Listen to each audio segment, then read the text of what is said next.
in the pot. So I know my family think I'm being weird, but we gotta be safe still. Safety's first. Hell yeah, and I know they don't understand. I really want to go be with my family tomorrow, dude. I mean on Sunday. They're gonna have some good eating. I'm so tired of takeout. Some of that good eating. Yeah, man. Y'all eat how much takeout do y'all eat? A lot. I went to Cheesecake Factory yesterday. Dang, y'all must be rich. No, we ain't. You can't cook? Yeah, but like when your days, like we cooked twice this week. You know what I'm saying? But it takes so much, like, to cook every day, dude. I know I'm bent. Christy. Good morning, Christy.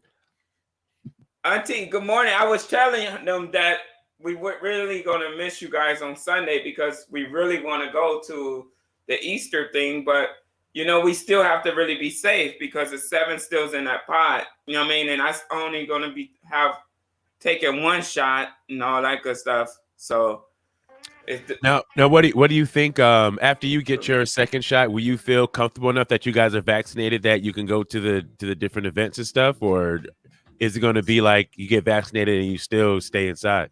You know what? I think we can get out more, but we still got to think about 7 too, though. You know what I mean? Because he's not vaccinated. I got He's not vaccinated, and then he goes to the pot with kids that's high risk, and they don't go, and that's not fair. They family don't do nothing. I feel they stay at home and then for us, our dumb asses, to give them the virus, that'd be horrible. Yeah, that would be. Here you are, you do everything you can to stay clean. Yeah, no, I feel you on that. Yeah, so, but I'm really debating and just break it and go with, because I miss my family. I want to see them. You know what I'm saying? Yeah. But I get that way. Like when I watch videos and stuff of them back at home, it'd be like during Thanksgiving or Christmas or any of those holidays. Like that's when I kind of get like, oh, I want to go home. Like, you know what I'm saying? Yeah, for real. You want to get that hug from your mom. You know what I'm saying? Hey, ain't nothing morning, like KK. a mama hug. Ain't nothing. Good morning, KK. Good morning, guys. Like a hug. Hey, Miss Erica. Good morning, Miss Erica. Good morning, Miss Erica. Erica, we miss you. Erica Badu. How many Erica celebrity names? I only know one. Erica Badu. Wow. Erica Alexander that was on Single. What is it? We Are Living Single with Queen Latifah, all them. Oh yeah, that was original. That was before Friends, and the person who created that show, told Queen Latifah the writer and the creator told her that we want to do a show like that. And a year later, Friends came, and Friends got the more popularity, of course. And then they was in the same studio, but they couldn't even create theirs in the same, like, bigger space than them. They had a smaller place. They wasn't recognized. They was treated worse. It was so terrible. That sucks. I love Living Single. That show was so good. If you look at it, it's just like Friends. It's the same type of style of Friends. Word. And they still don't admit it when they win all those awards. And what's crazy is that the characters on Living Single, they all had better jobs and they were more affluent in life than the Friends were. Yeah, they had lawyers and what was Kyle? Successful businessman. Man, he was. Yeah, Queen Latifah owned her own magazine publication and stuff like that too. So I love Living Single. It was really dope, dude. I remember when Keyshawn Jackson was on there. He was dating. Who was he dating on there? It had to have been Kim Fields. Yeah. It's classic, dude. Classic show. Morning, Sasha. Sometimes though, when they put Queen Latifah dating dating Common, I'd be like, come on, y'all. What? Did they do it on the show or just a movie? No, I'm just joking. I'm just trying to make fun of her. Oh, that's not man. People like that queendom. Don't get it twisted. Queen was dope though. But Queen was dope. She'll beat your ass. Like she'll strap up on you if you know what I mean. Hey, why is that in the room? It ain't supposed to be like this. Wait, what if it went down? What if it went down? What? Hey. But what if you liked it? Would you be Ew. mad that you liked it? I don't even like to wipe my ass in the morning. Like That no. just sounds awful. No, I'm just telling you, I don't like nothing in my butt. You know, I don't even like wiping my ass. That's how straight I am. that sounds awful.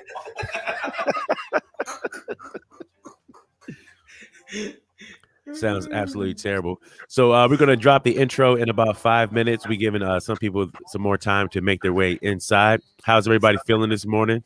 Great. Sasha, how you feeling? Auntie Christy, how you feeling this morning? Morning, Aunt Christy. She said one time for the big girls. Turn up. Don't get it twisted. Big girls got fans out here. Mm-hmm. They got fans. They do. They do. My auntie was always fine though. She was a big lady, but she always looked good. Mm-hmm. She carried that weight. My mama always got hit on too. Yeah. No matter how big my mama got, my mama still get hit on. Really? Yep. One time for the big girls. Because she's a nice, quiet. I mean, she kind of attracts attention, I guess, because she's so quiet and reserved. His mom's? She's not My mom's really super chill. Business. She's very chill. My mom's super chill. Yeah. He used to always frustrate me to a certain you always frustrate because my mom's like one of those super duper nice people. You know what I'm saying? Mm-hmm. And then like when people see somebody who's super duper nice, it's almost like they have to try to take advantage of them. That's terrible. It's like I don't understand. This woman would give you the shirt off her back. Why would you try to steal her pants? Like that don't make no sense to me. That's what the world we live in, my brother. Unfortunate. That's what makes it go around. You gotta have those idiots too. Yucky, ducky, chucky, ducky. Supersonic. So we're super excited. In the second hour today, we got our brother, friend, and life coach Shawn Antonio will be back on the program this morning. So ready to light some fires underneath some people's asses. That's going to be exciting. So he's going to be coming on at 10 o'clock. We got a lot of things to cover before he comes on. So in about 3 minutes, we'll hit that intro. And 3 minutes, Ducky Fresh Show on. Back on. Man, it feels so crazy. Did you hear the story of how Teddy Riley made that beat in like 15 minutes or something like that? No, I didn't hear that. That was like one of the first beats he ever did, and like it was publicized or whatever. Way. Yeah, he did the show, and that's like one of the. Know that. It's so simple. That beat is so simple. But that's one of them songs that will be forever. That's a forever record. Forever record. Did you hear about the verses? How they was gonna have Dr. Dre on the verses? Against who? No, but hear the whole story. Okay. So Dr. Dre was there with Teddy Roddy because they was the first verses, right? Teddy Roddy and who was that did it with Teddy? Babyface. And when it started, you remember the production was all terrible. The sound on Teddy Riley's side, it was awful. Yeah. And they said at the end of the show, Dr. Dre said, "I cannot do this show. You guys not perfectionists. You guys, it doesn't sound right. I like my music crispy clear." And they said right there and then they knew Swift Beast was like his heart was broken, like But it was perfect for them to hear that. Yeah. Because now the productions have been like spot on. Yeah, because they said he was really wanting to be on there. They said at the end, I didn't know this. Dr. Dre was at the end of Teddy Roddy thing inside the camera talking and stuff. Like, I was like, wow, dude. But they was like he was done because he was excited about it. Like this is gonna be a big hit. Yeah. But they, like you said, I think they needed to hear that to get their thing right. Heck yeah. So they got Earth, Wind and Fire versus the Isley Brothers this Sunday, awesome. Easter Sunday. Awesome. So we did like an impromptu one on my R&B show this past Monday. And the Isley Brothers won. What? Against Earth, Wind and Fire? Against Earth, Wind and Fire. They've been out since the 1800s. So. Yeah, 100%. Still look the same. Mr. Big He's still alive. He got that clay face. He gonna be alive forever. Damn, that clay face. You do got a clay face, but it always goes to show. You know what I'm saying? People, we love Earth, Wind and Fire. You know what I'm saying? But I don't think they understood what the Isley Brothers catalog was. Yeah, when they heard Earth, Wind and Fire.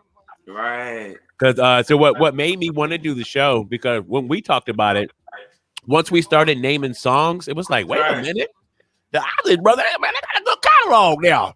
No, they got one of them. They got one of them. You can get you some catalogs. You know what I'm saying? So now that I think they won by how many? They win by one. I think they won by one. Two. No, that's up close. Something like that. So the last matchup that could have tied it, I played September, and I put that verse For the Love of You. That was hard. And then so when I play September, everybody's all automatically like Earth, Wind, and Fire. This is that jam. This is the one. Yeah. And I always tell people, don't get excited. Just wait till I play what song is going up against it, because you jump in the gun.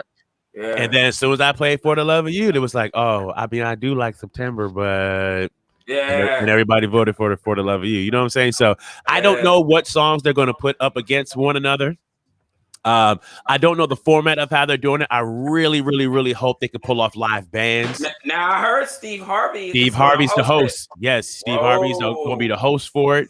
So it's going down versus 8:00 on Sunday. That's I hope he don't on the East Coast, and then 5:00 here on the West Coast. Cause he like to take over stuff. It's like, dude, okay, we know you over there, bro. He loud. Let's hear the music. Yeah. But he's also a good host. I gotta give props where props is due. He knows how to keep a show moving. So we'll do that. Speaking of keeping the show moving, let me drop this intro.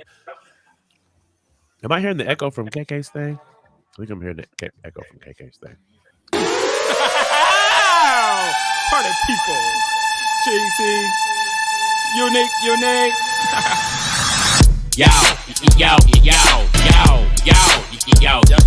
What's up? Yo, it's Unique and Cheese. Here we go. It's Unique and Cheese. Let's start the show. It's Unique and Cheese. Here we go. It's Unique and Cheese. Let's start the show. That was cool, right? Welcome to the Unique and Cheese Show. Special guest KK is here with us again. Thank you so much for joining us. Glad to have you all in the house. Shout out to Auntie Christy. Shout out to Erica. Shout out to our sister Sasha in the building. If you are also in the building, I don't see your name on here. Just let us know you're here, and we're saying greetings and what's up to you. Auntie Christy, I'm glad you like dancing tonight. You know what I'm saying? Because we took our time to make it and everything. We even had Cheese record some vocals on it. It was a mission, but we got it done. We got it done. Oh man, so. Okay, let's jump into a few things just real quick because I got fooled. Did anybody pull any April Fool's jokes on any of you? No. I was fooled twice yesterday. One was from Michael Strahan. You know Michael Strahan, the old football player, has the big gigantic gap between his teeth. Yeah. So he posted a picture earlier in the week. You hear an echo? Yeah. Let me see here. Trying to figure why it would be echo because I turned that off. Hold on. Now it sounds better. Echo. So dumb. I got the echo cancellation on, so I'm not sure where it's coming from. I think my voice is coming out of somebody else's thing. I might have to put headphones on your KK. You might need to get headphones. Yeah. All of a sudden. Because I think that's where the sound's coming out from. The headphones are on the dresser in the bedroom. Thank you so much. Let me excuse myself. Yeah, go and grab them headphones real quick. It's all good. Anyway, so Michael Strahan, the football player that has the gap in between his teeth, that's been one of his things, like his staple. When people draw his caricature and stuff like that, they draw the big head guy with the gap between his teeth. Right. So he posted a picture of him at his dentist's office, like on Tuesday or something like that. Talk about he closed this gap. Yeah. And I'm all, to each their own. That's how you want to live your life. That's how you want to live your life. Do your thing. But that was like your calling card. Why would you change that? Yeah. That was an April Fool's joke. Oh wow. Yeah. Also, I saw a picture of LeBron James holding his ankle on the ground, and I was like, oh man, what's going on? And then the headline read, LeBron James out for the rest of the season. I'm like, word? I'm like, his ankle injury didn't look like it was that bad. Like, really? Right. But it said it had hashtag he had a BDH injury that put him out for the season. Okay. KK? He made me look that up. What did the BDH stand for? Big dick hanging. Oh. So many different sites to find this medical condition. Got me. I'm like, oh man, he went down with the BDH. Oh man, that's terrible, man. Nothing worse than having the BDH. I'm glad I don't play no basketball. That way I don't get the BDH. Like, man, saved my life. That don't even sound right. The BB. I would have kind of figured that one out. Word, yeah. I don't know why I didn't look it up. I just saw he was out with the BDH injury, and I was like, oh, that sucks. And then KK was like, nah, that's an April Fool's joke. So I got twice. I got done twice yesterday. I tell you what, same thing. I've never heard of it. There's ACL, MCL. There's a whole lot of CLs, and I don't know. That one's different. They got me. Anyway, I tell you what wasn't April Fool's. I tell you what wasn't an April Fool's joke yesterday that KK and I celebrated 17 years of matrimony. Thank you. Right on.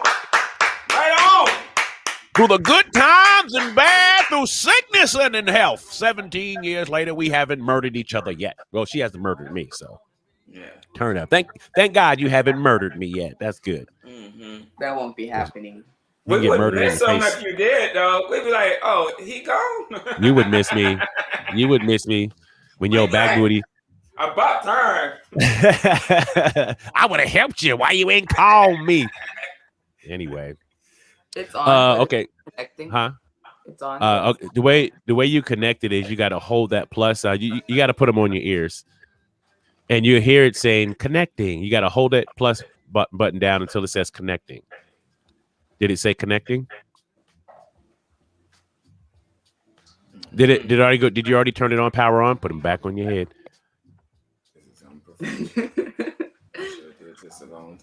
You shut your mouth, boy. You sound like a white. Is that right? Oh, that's terrible. I pulled out my inner white. It must be somewhere in the DNA along the line. Somebody crept into the barn house. Somebody crept in that barn house. You know what I'm saying?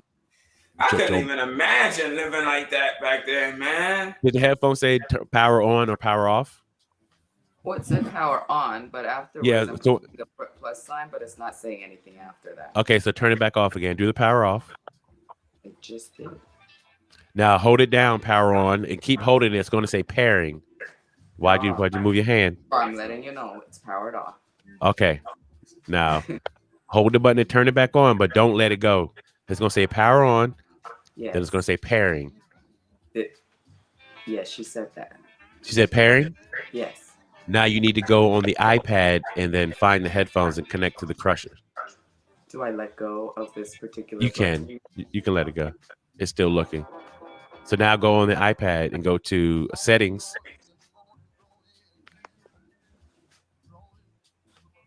One moment, ladies and gentlemen. When you go to settings, you want to go to Bluetooth. Go in Bluetooth, and under Bluetooth, you want to find the Crusher headphones and press that. Oh, it is on. What do you think makes a train derail? Cheese. Wow, great question. Like if something's on the track, that's one way. Or if two trains crash amongst each other, that's the only thing. Or earthquake.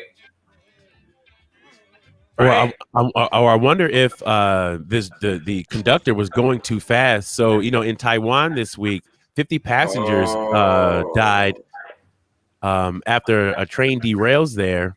Damn, man. More than 500 people were aboard on the train. Mm-hmm. And it injured 146 people. I'm just wondering, like, what in the world? You know what I'm saying? It's a train. It's a track. It's like just that one, it's unified. What would make that train come off that track? DJ Dre, good morning. What's up, DJ Dre? Yeah, that's crazy. Thank you so much, Aunt Christy. Maybe so fast, though. Like you said, maybe driving too fast or like a glitch in the, I don't know. In the system somewhere, yeah. So I hope we find out more information as this comes out. And I wonder how honest they're going to be. Because let's say even do you remember? Did you hear about the situation with the Suez Canal being blocked by that big gigantic freighter ship? No. So over in the Suez Canal, over in I guess it's near Egypt. That's like a trade route. It's a real important trade route for a lot of things that go through that way. And a Japanese ship got stuck, and it blocked that Suez Canal for like a week, and so it cost billions of dollars of of cargo and goods and stuff that didn't get traded. Whoa. So they're trying to get the black box from the ship, and they haven't turned it over yet. They're saying that a sandstorm might have caused it, or might have influenced whatever the wreckage that happened. Right, but I'm like, if the person that had the ship is not giving you the information they need to find out what happened, then it might be some human fault in it too. Right. But this is the same thing like with our children. Like, why do people, instead of being honest with what happened at first, you want to hide it first? Yeah. And we adults, we do that too. Like, instead of just being blurt out the truth of really what happened, you know what I'm saying? You want to either think up a story first, or you just hide the actual truth to put it off. Were you ever told as a child, if you just tell me the truth, everything's gonna be okay? Even though they still gonna beat the shit out you, but if you just say the truth, then you know what I'm saying, you won't get beat as bad. Have you ever been told that? Always. Word. But I teach my son, I say, just be honest with us. You don't know what the circumstance may be. You know what I mean? Just honesty is that's one thing I can't stand a liar. Just be honest. Just tell the truth. If you got caught, you got caught. Let's not keep going. And 9 out of 10, if he be honest, it's nothing gonna happen. Right. I don't punish him. Just tell the truth. Like, what happened? We will be told that as kids. I still be like, I afraid to say. I try to change everything that was done to me as a child in a negative way into something positive with my upbringing and my son. You know what I mean? Because I don't want him to have to endure none of those. You know what I mean? That's terrible to live like everything that you do, you gonna get smacked or. Word. You walk around scared all day long. Yeah, in your own house. Yeah, that's not a good feeling, especially for a child. Thank you, Erica, for looking it up. She's saying this is with a train in Taiwan. She said a construction truck was improperly parked on a slope, rolled down, and collided with the train. Yeah. Human error. You know what I'm saying? I'm pretty sure something along the line told that person, don't park that truck there. Yeah. Something or someone said, don't park that truck there.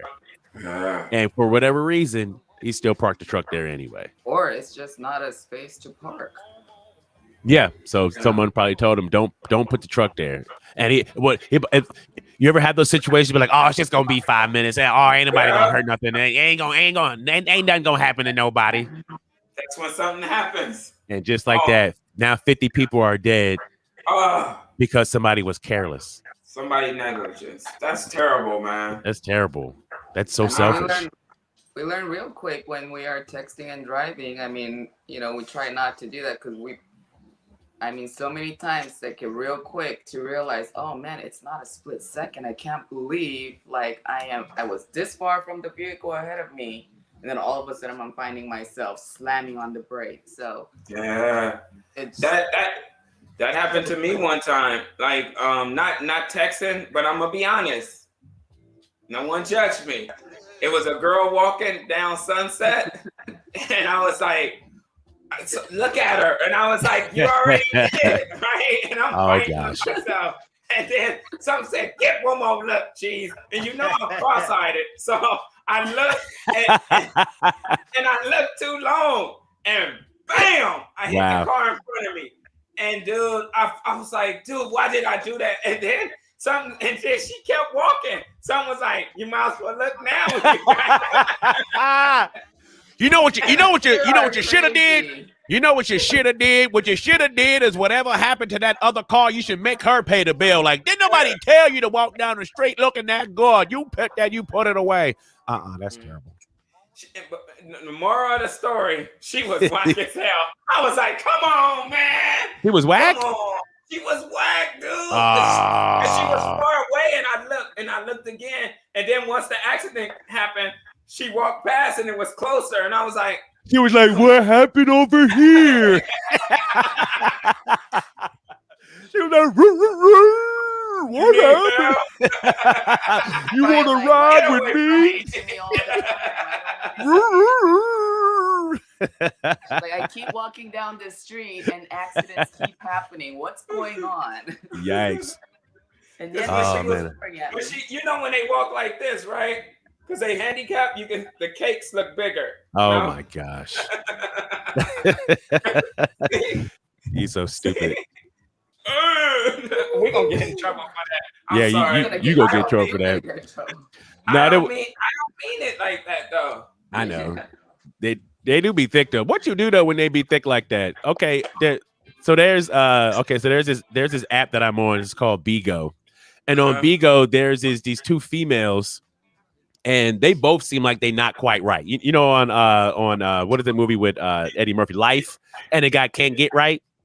So both of them look like they not quite right. You know what I'm saying? That's all I'm saying. I don't know what the story is, but it ain't quite right. Yeah. But when they go live, they have so many people that's watching them. There was one time they went on live, and one girl was sitting regular, and another girl was in a playpen type of thing, like a baby playpen. Like she ain't quite right, but she was pregnant. And I was like, who did that? Everybody nasty, dude. I mean, let me stop. Everybody needs love. Everybody needs love. But you know what I'm saying? Somebody was being nasty. Because I know men. While you say those things, that room was packed. It was packed. Really? It was packed. Happening. So yes, whatever the secret is that they needed to find out about getting these live rooms filled and work, they are doing it. So yeah, and they were making money off of that live too, because on the Bigo app, people send you gifts. They send you gifts for being on there. And they were gifting them the whole time. And then they did another episode, I think, because they were trying to determine whether the one that was in the playpen should get an abortion or not. What? That's what that broadcast was about. This is horrible, dude. I don't want to see it. Was they attractive? No, that's what I'm saying. They wasn't quite right. Something's not right. Asking for money to be able to pay for the abortion of the other person that was in the crib. So, you know, I'm sure games being played, being entertained. We don't know if it's real or not. Yeah. I believe it was real. I believe it was real because people love to see people in worse situations than what they're in. And if you can look at this and judge it, then you know what I'm saying? I think that's what makes it so entertaining. That's crazy, bro. But it was I just showed it to KK, like, look how many people's in here. Like, I don't know. I mean, more power to them. They were having a good time. You could tell were having a good time. Clearly it's their choice to do whatever they were doing. I'm like, wow, it's working. This is great for them. Yeah. Because sometimes, I don't know, you don't need to have great talent to attract. Yeah. No, you don't. Yeah. Anyway. I remember this one time, 7 take swimming lessons right before the pandemic, and this girl, and I knew she was like kind of like slow. Is that a correct word to use? Slow. I think slow is okay. I don't know anymore. Mentally challenged, but when she got out the pool, and I was like, should I? I was like, no. I even came home and told Camille. I was like, I'm sorry. She had so much body, dude. Man, if Cheese could just focus on those eyes and eyes only. And then they had to help her get out the pool. And I was like, y'all need help. Wait a minute. How old was this? She looked, her body, she had to be like 18, 19. But she was of age. She wasn't no child. I don't hope not. Did you hear what you said? I know, right? What you said? Her body looked 18, 19? No, I probably mistake. You know what? You know what? I You put my foot in my mouth. You did. You know what they say though. You know what they say. If there's grass on the field, play ball. That's what I heard. Oh my God! Please stop. That's what I heard. Anyway, I was like, come on, man. I'm not gonna do that to you. But yeah. Hey, to each their own. Everybody needs someone sometimes. Turn up. Anyway, so this past weekend, this past Saturday, did you see the NAACP Image Awards this past Saturday?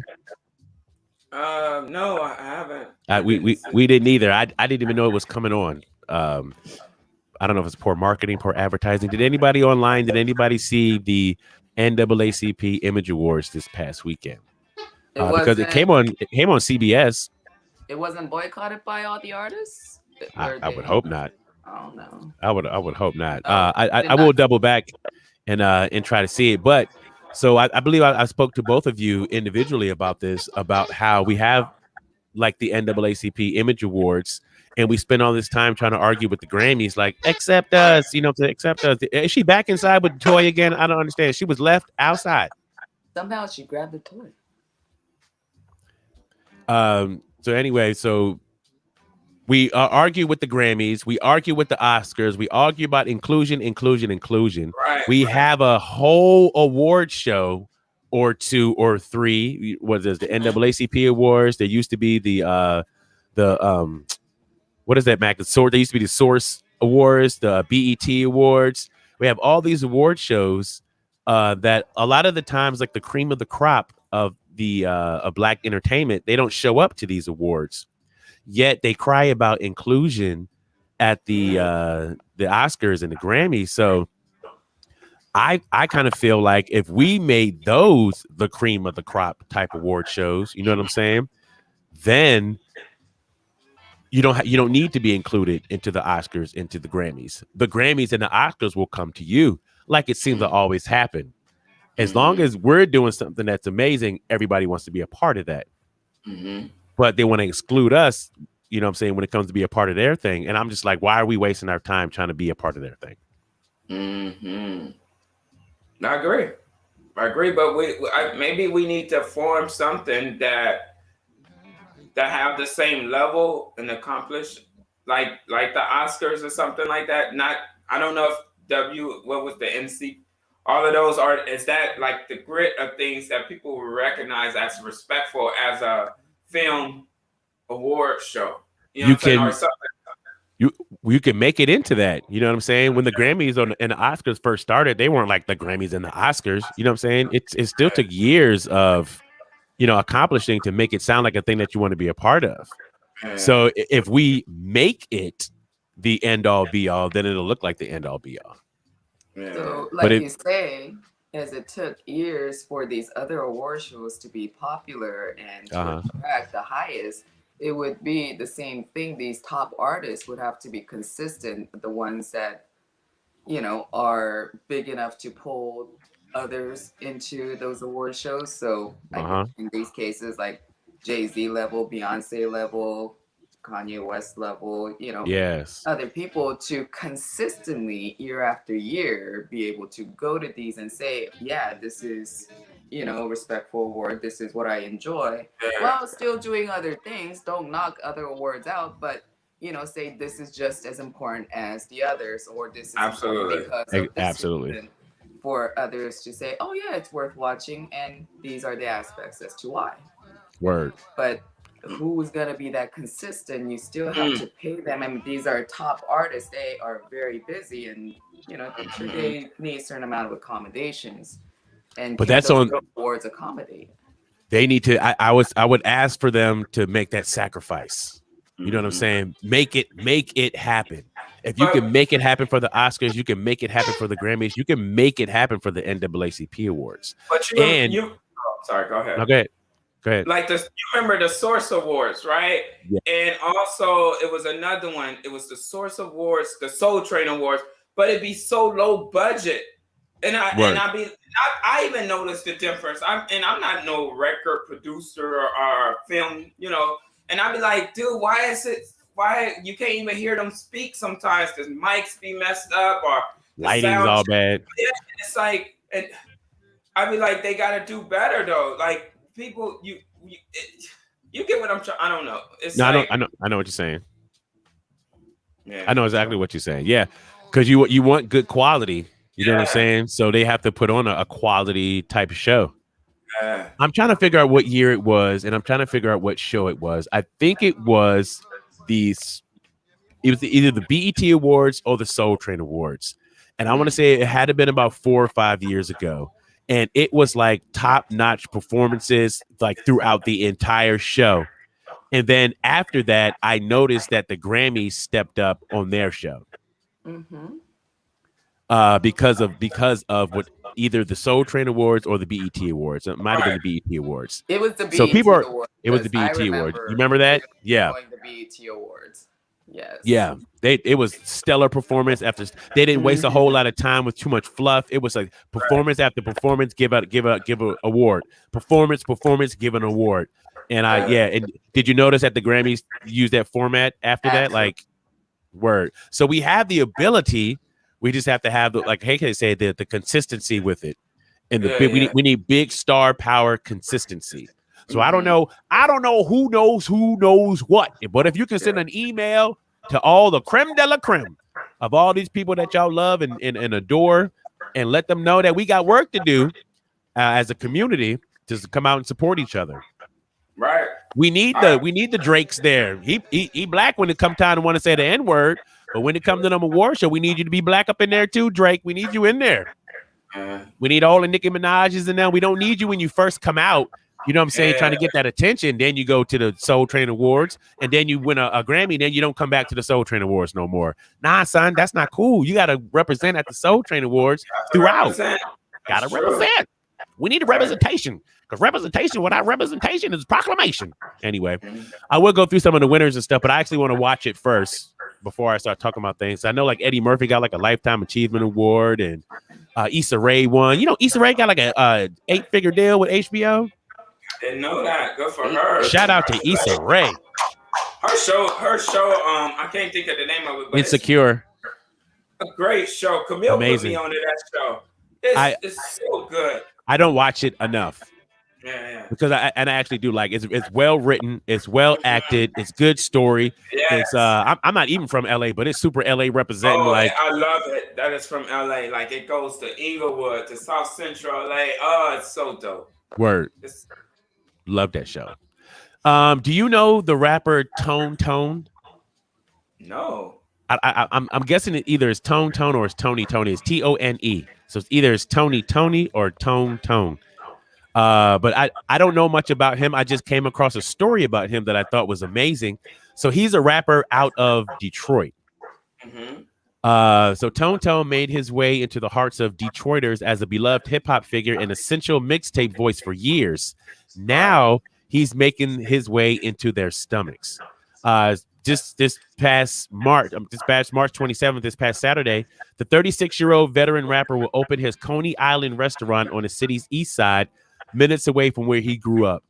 So being inspired by artists like Nipsey Hussle, he has taken his money and fame and stuff that he's done, and he's rebuilding and rebranding and putting it back into the community by opening his own restaurant. It's like, and I think that's absolutely amazing that he's doing that. And, you know, hand clap for that brother for making that kind of move. It's going to be a 24/7 pick-up only joint, and will feature Detroit staple like chili cheese fries and coney dogs and all these other beautiful things. And then I believe he has 2 sons. He has 2 sons, and you know, his life surrounds with his family and his children, because the logo for the restaurant is an image of the rapper turned entrepreneur's 1-year-old son. And then even like his music catalog and his publishing is also, he has his children written into his publishing also too. So I'm like, yo, how come I've never heard of this dude? I'm gonna look up some of his music and get to some of his music now, because I like how he's living his life. Right. Because sometimes people like to do it the other way around, but sometimes I like to find out. Sometimes I find out afterwards. You know what I'm saying? And when people try to say like you got to separate life and art, but sometimes when I find out about your life, then it makes me want to find out about your art. Which I think is cool too. Yeah, you say he's 36 years old? 36. Oh, he's probably been out for a while then. Yeah, they say he's been there underground for years in Detroit. So I'm just like, how come I never heard of this dude before? So I'm gonna learn about it today. I'm gonna learn. Now I got a question for you guys. Being that the movie theaters are opening back up, whoa, do you feel any type of way about sneaking food into the movie theaters? We've been doing that since I was a kid. My mama would fry chicken. No, I'm not playing. We have fried chicken. She'll pop her own popcorn. Word. Like, we have all that stuff. We go in, we just be like, our little ghetto stuff, we have a feast, dude. I want to do my siblings remember that. But yeah, no, I'm good with that. I'm sorry, but what did we do? We snuck in Cajun shrimp, sushi. We had popcorn too. We did beer, wine. What is it? It's not Taco Bell. What is the other place? Del Taco. Del Taco. We took in Del Taco. See? As long as it doesn't bother other audience members, like you know, the odor. There's no odor or whatever. It's not that we condone it, but we also actually do contribute to the theater. We do go to the concession stands to get the drinks and the popcorn. You know, we do that. But man, when you're at a store and you see the same thing for $1, and you know that it costs $5 at the theater, come on, man. You gotta do it. You gotta do it. It does feel bad. When I bring it in. So it's like pay $4.50 for some dollar candy. It's the same box, sometimes maybe even smaller. It's you know what I'm saying? It just don't even feel right paying $8 for a drink. You want me to give you $8 for a drink? $14 for a large popcorn, cause I know how much popcorn costs. Yeah, dude. This is not special popcorn. I have to get the refill because you know they say you get one refill. Doesn't matter if I need it or not. I will carry it out of the theater and eat it. Right, me too. I feel you. Refill drink. Don't go to Century City movie theater. Oh no, Lord, I already know. So I feel we are justified because we do utilize the concession stands for some things, but we don't want to have to spend 500 times what we know. Yeah, good. We already paid $100 for us to get in. You know what I'm saying? That's already $100. So pipe down. Theater. Come on, man. We're there. There's 5 of us. That's a lot of us. These are not little of us. These are big of us. Yeah, they're all adult tickets. And their appetites, they're athletes, they're teenagers. Their appetites are ridiculous. If you had them order from they would probably clean them out. So we have to do a trip to the store before the theater. And don't get caught, people, and don't go overboard and stuff. But I'm not against it. You know what I just pictured? I just pictured your mama passing out the chicken. Like this. Here, James. You want a breast or a wing? Which one you want? My chicken tastes like a titty. Like Erica said, we prefer our own food. There was the one time I made a mistake though, and I had taken the tuna salad. Now that had to be closed up because even as soon as you open it, it's like, okay, close it. Because of the aroma. Yeah, exactly. You don't want to disturb other people. You want to still keep in line. Yeah, mine is with the wrappers. You know what I'm saying? If I bring in like a little bag of chips or like a little pack of cookies or something like that too, like I try to make sure I don't have something that's when you open it, you just hear this the whole time. Like it'd be the best part of the movie. Somebody. Like, oh bro, my God. Don't nobody sell that here. You should have seen this man. He had purchased a Ziploc bag to. Yeah, I'm considerate. That's smart though. I'm considerate. I didn't want to make noise. And I'm like, it is not that serious. He was I ate that whole bag of cookies too.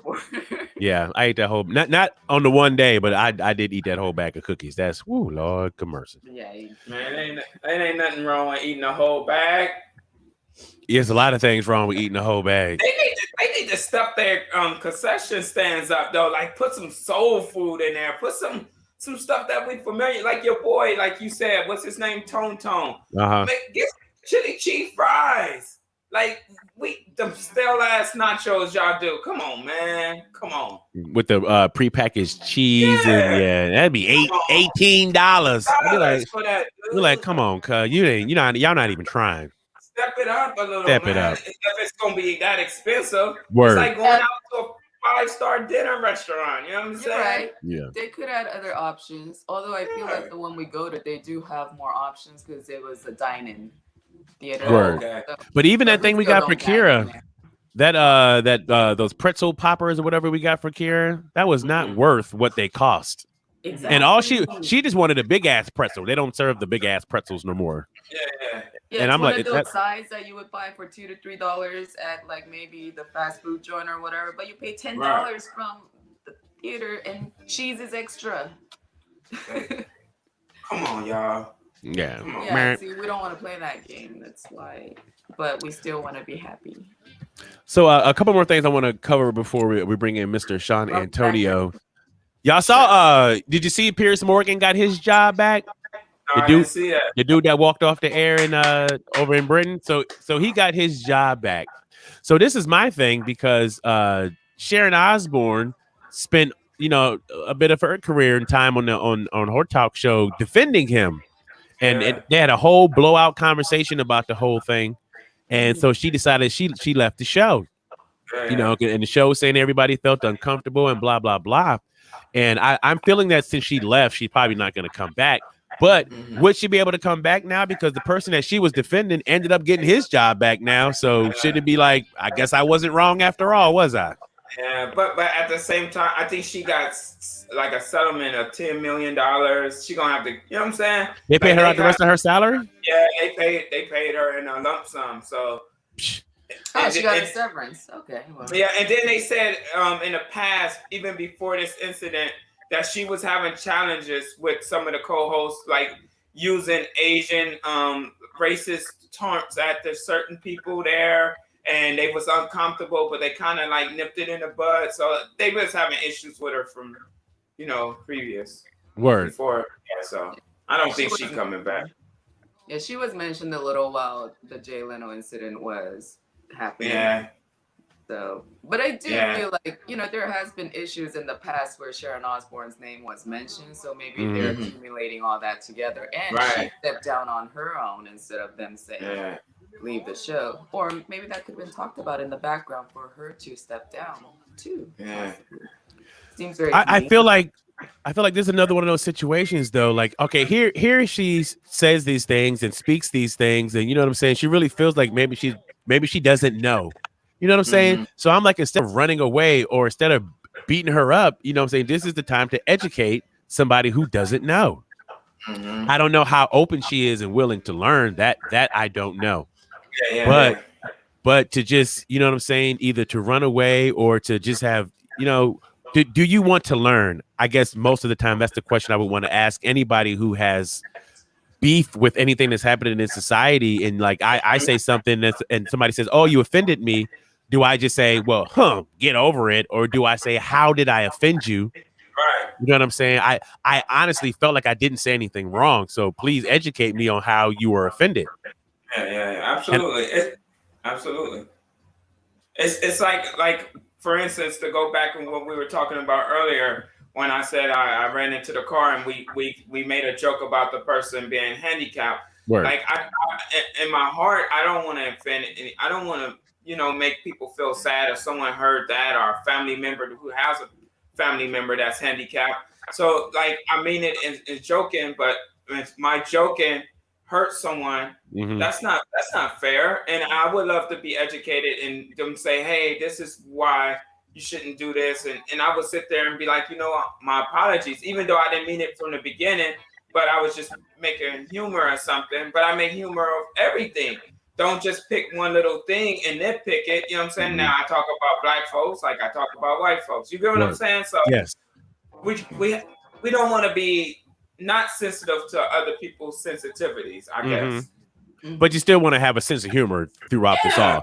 And that's one of the things I find about when people fight for equality. To me, when you're fighting for equality, you're fighting to be teased just like everybody else can get teased.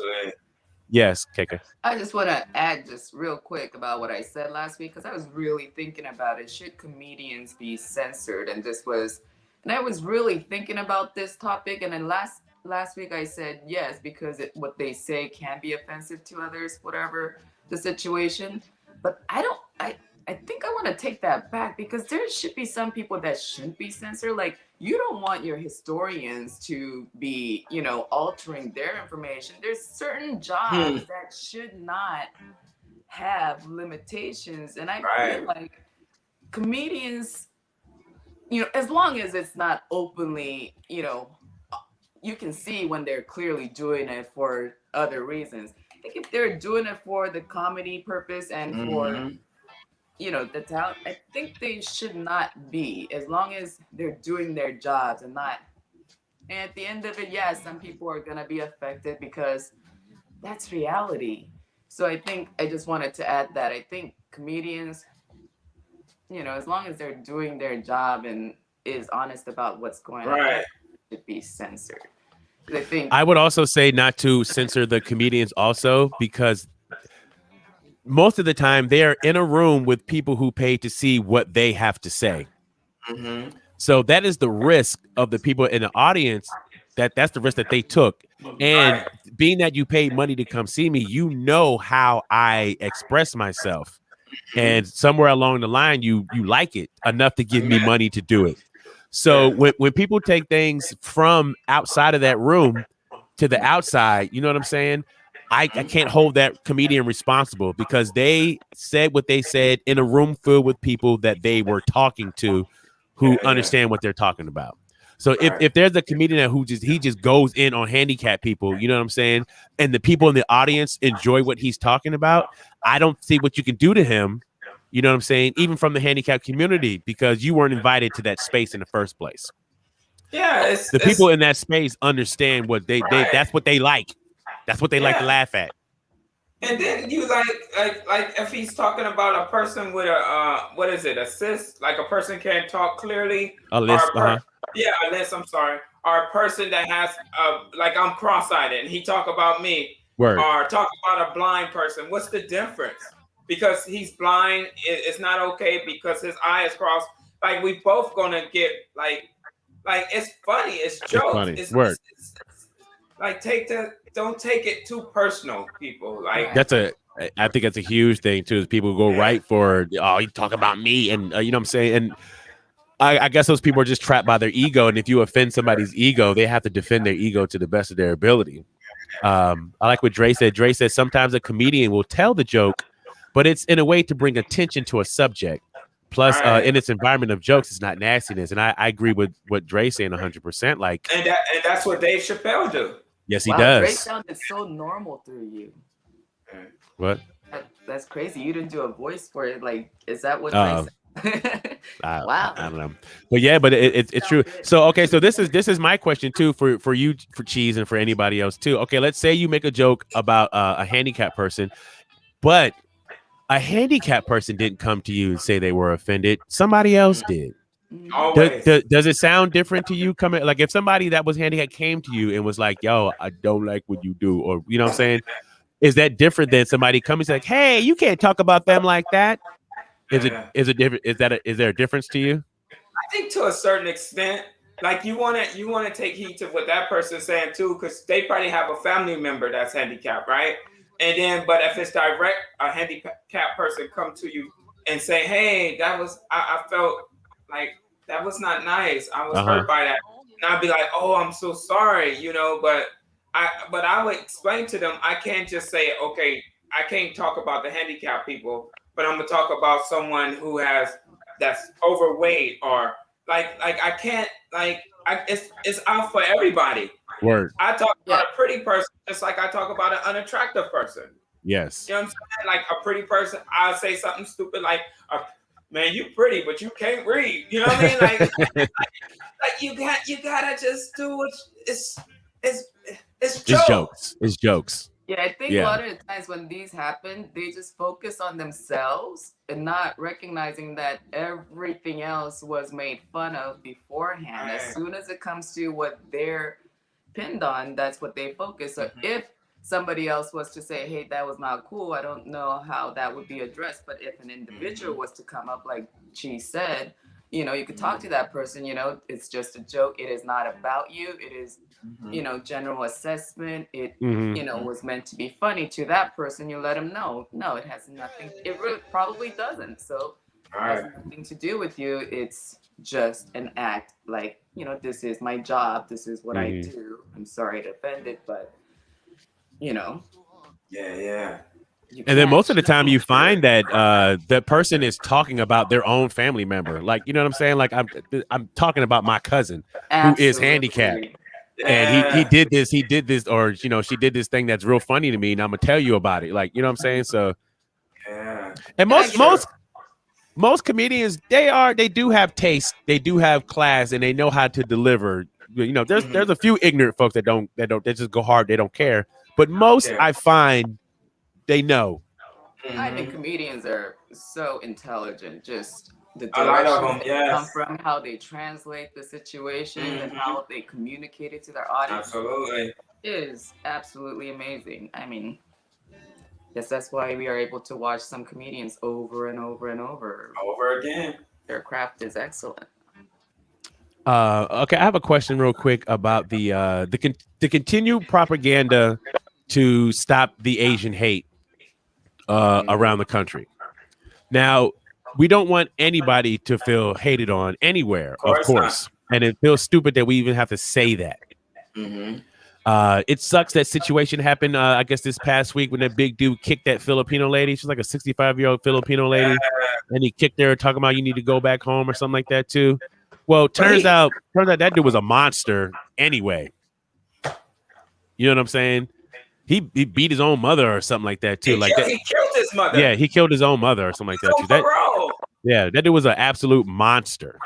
So like, that's just an idiot. That has nothing to do with race because she was Asian. He was just a moron. He's just a moron. Doing something terrible. Yeah. It had nothing to do with hate crime. He hate everybody. Yeah, what it seemed like. His mother. Yeah.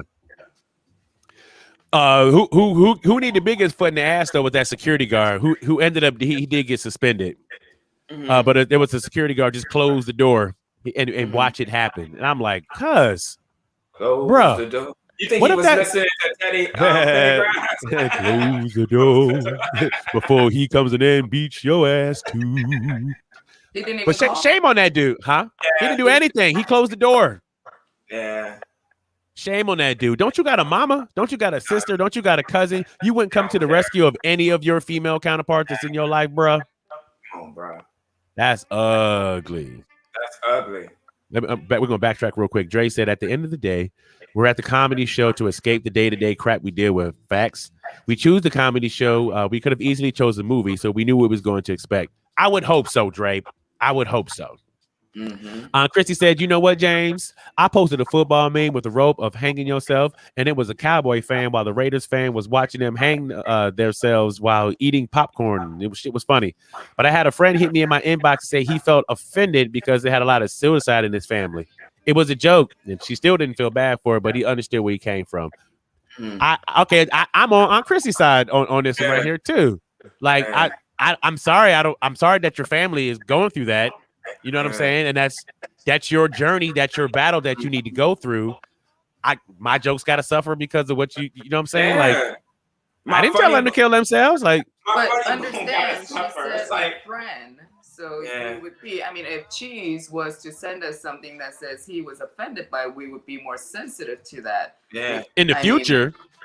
I mean, if he was affected as a friend, I would take that down likely for myself on my end because clearly he's contacting me. That's important enough that he's contacting me directly to say, hey. Right. So I get it. consideration. That's true, KK. That's true. That's true. But also, like something else, like this is a meme that I put on my social media thing. Couldn't he have just scrolled past it? You know what I'm saying? Did he have to stop, look at it? No, You know, take it in, dissect it, contact me. It's like, bro, just don't click like. See it as like when you post certain things of certain theme, like 3 things that are of like similar, they think your life is in there. Like, oh, like, you know, a man is supposed to be this way to a woman.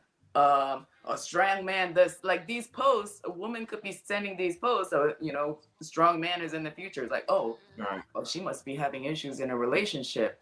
Oh, what's going on? You know, they automatically assume, they don't just see that she finds it to be funny and it's posted because she, you know, is fun. They're like, why is she posting this knowing that I have this history in my life? For some reason, they automatically think it's about them a lot of the times because they could be just in it right now. Or some people are just straight, just everything is about them. So they're offended. Like, why don't you know? So how much responsibility do we have for what these people are carrying around? You know what I'm saying? True, but if they're contacting you, that's when you show your, you know, side of your friendship, I guess. Whereas if they just scrolled through and left a bad comment, that also shows you what kind of friend that person is. So I think if you came to me, I would definitely take that into added consideration because you're being very personal about it, about your life. Word. Okay, let me see here. Sasha says, as humans, our personal reaction usually equates to how much we care about the person or group we offended. That is true. That is true. Chrissy says, go ahead, Cheese. I was just saying, but I understand what KK was saying, though. Like, if it's a close friend, you kind of have to find value in that friendship to say, oh, I take it, you know, down or what have you. So I understand both sides. Absolutely. I do too. Absolutely. When she says, yeah, I see shit I don't like all the time, I just keep scrolling, stop taking social. Absolutely. That it should be the case, but it clearly isn't. Absolutely agree with you on that. Sachi says, if you care, then you grow some compassion. If not, you keep doing what you do. I say yes. And, you know, and it's always cool and open to have a conversation with somebody, you know, to try to, I guess you can try to help them as much as you can. Right. But, you know what I'm saying? You also, can you live in, do you have to live in a bubble now? Like, I can't say what I can't express myself because Cheese might be offended still. You know what I'm saying? Whatever this issue is that Cheese has, he still hasn't corrected it yet. So let me wait until he's corrected his situation. It's like, you know, they're saying, you know, they say if you have to think about it, then you probably shouldn't. You know, True. Like if you have to do a double take, then probably shouldn't be going in that direction, kind of thing. So if you have to think about is this gonna offend somebody, then maybe you should decide against it.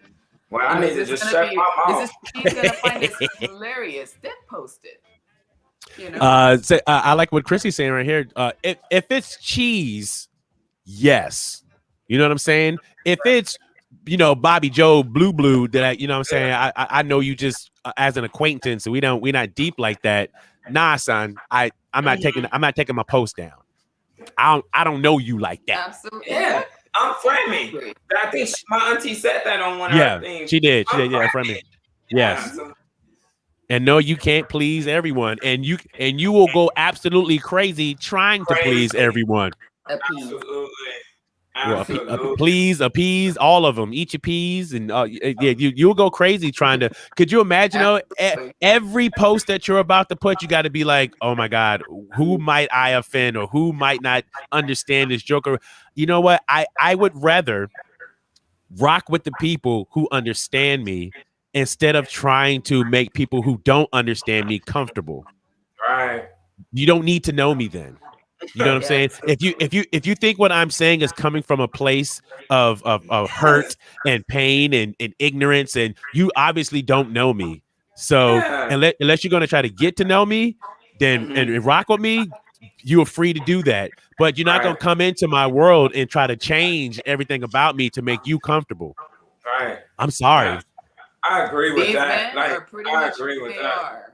After 20 Yeah. years of knowing these people, they are who they are. So you can't. And that's why I rock with Cheese. James to me is one of the funniest people that I know, and I know that the things that he's saying are not coming from a place of I want to hurt people. You know what I'm saying? Don't go down the rabbit hole. Yeah, I know he doesn't want to hurt people, so that's why we can laugh and have a good time, and say not worried about offending anybody because I know that's not what we're there for. But somebody else might walk into the room and hear what we're talking about and be like, Right. oh, how could you? Hey, Craig, could you imagine them hearing our conversations off air though? Oh no, we if there was a prison for saying stuff, we be in the prison for saying stuff. Prison. Because Camille comes in a room sometimes and just shake her head like, dude, that's KK. What are y'all talking about? That's Camille KK. is okay. These teenage girls walk into the room once in a while and they are shaking their head on their way out. Put your phone on vibrate. That ain't my phone. I know it's not. I think that says that would help me lose 10 pounds again. Yeah, turn that off. Yeah, oh my gosh, disgusting. Sometimes I'll be like, this is too much. Yeah, we stop ourselves. I hang up on you. Sometimes I'll be like, all right, dude. When it starts going too far. Awesome. So it's 10 o'clock now. This is amazing. We're so glad to have this brother back on air with us. He came in last time, shook the whole room. Everybody was like, what just happened? Well, ladies and gentlemen, it's about to happen again. I'm gonna need y'all to make some noise wherever you are for our brother, our mentor, and our life coach, Mr. Shawn Antonio. Yeah, what's happening, boys and girls? Hello. Hi, everybody. Turn up. Welcome, welcome, Shawn. Hello, Clay. Hello. Ooh, real quick. I love what Sasha said. She said, a smart person knows what to say. A wise person knows when to say it. Ooh, Sasha quotes. That's a Sasha quote. Turn up. Wow, Sasha, your boss. Greetings, Mr. Shawn Antonio. How you doing this morning, sir? Dude, I'm extraordinary, man. I'm going with my old school Spike Lee look from She's Gotta Have It. Just doing that today, man. Rocking my skateboard P's today. Feeling super vibrationally in sync with the universe. It is now April 2nd. So for me, I'm like, April is like such a huge month of like the second quarter of this year, right? Word. So I'm talking with a lot of my clients and friends I coach about like, how was your first quarter of 2021? Like, what did you do? Where'd you fall down? What happened? What worked? What didn't work? What strategies could we put in place to like shift your life? So I've been having a blast like this past week, like checking in with everybody to see what's going on. By the way, that badass Michael Jackson in the background, that picture behind you, Quay, hell yeah. Hell yes to that picture. I didn't see that till right now. The guy in the Thriller jacket, that is amazing. That's my son. I know. That's amazing. That's amazing. You said Michael Jackson. I was like, I didn't put no Michael Jackson. It is my first time seeing that. Oh, yeah. That's Quay. But he can pull off Michael Jackson.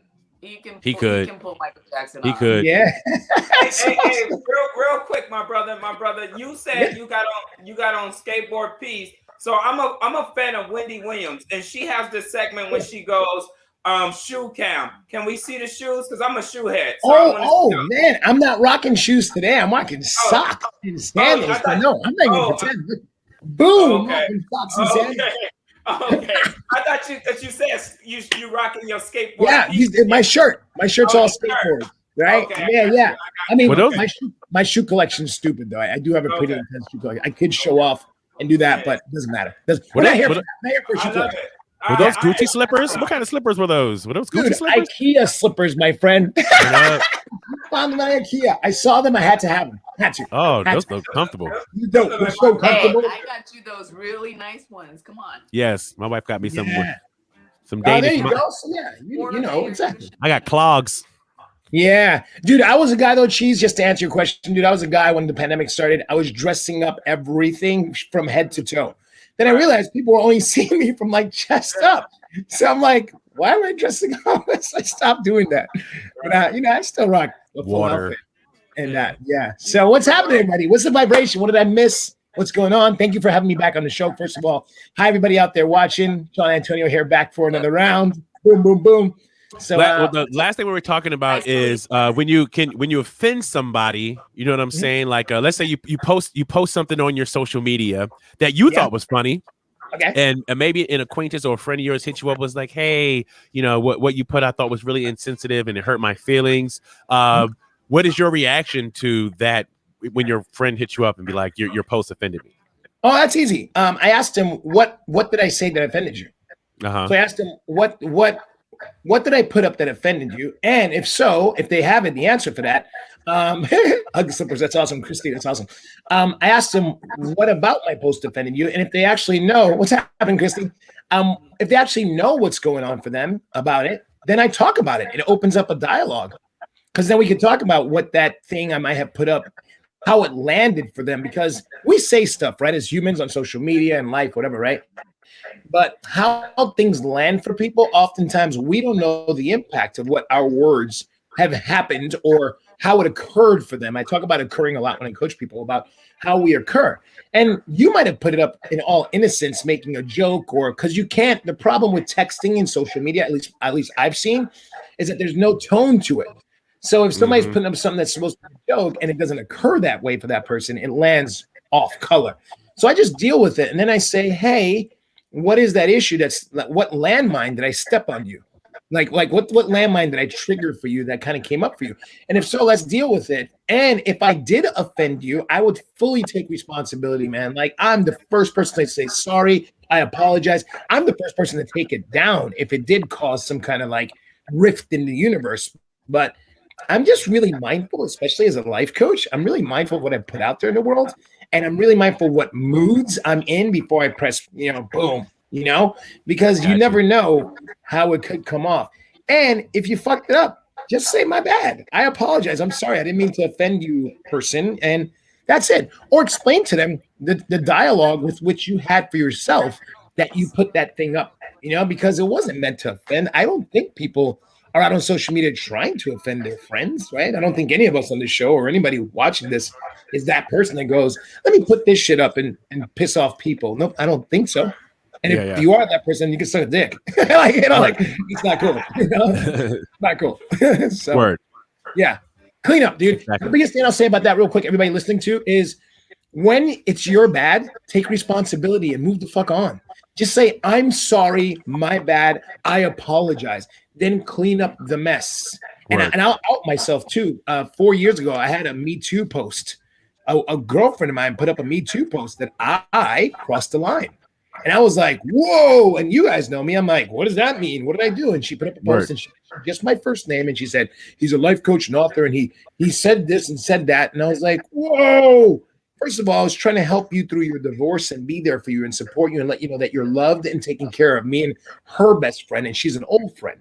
I saw the post. My good friend said, Shawn, holy shit, this is up on social media about you. And I'm like, oh my God.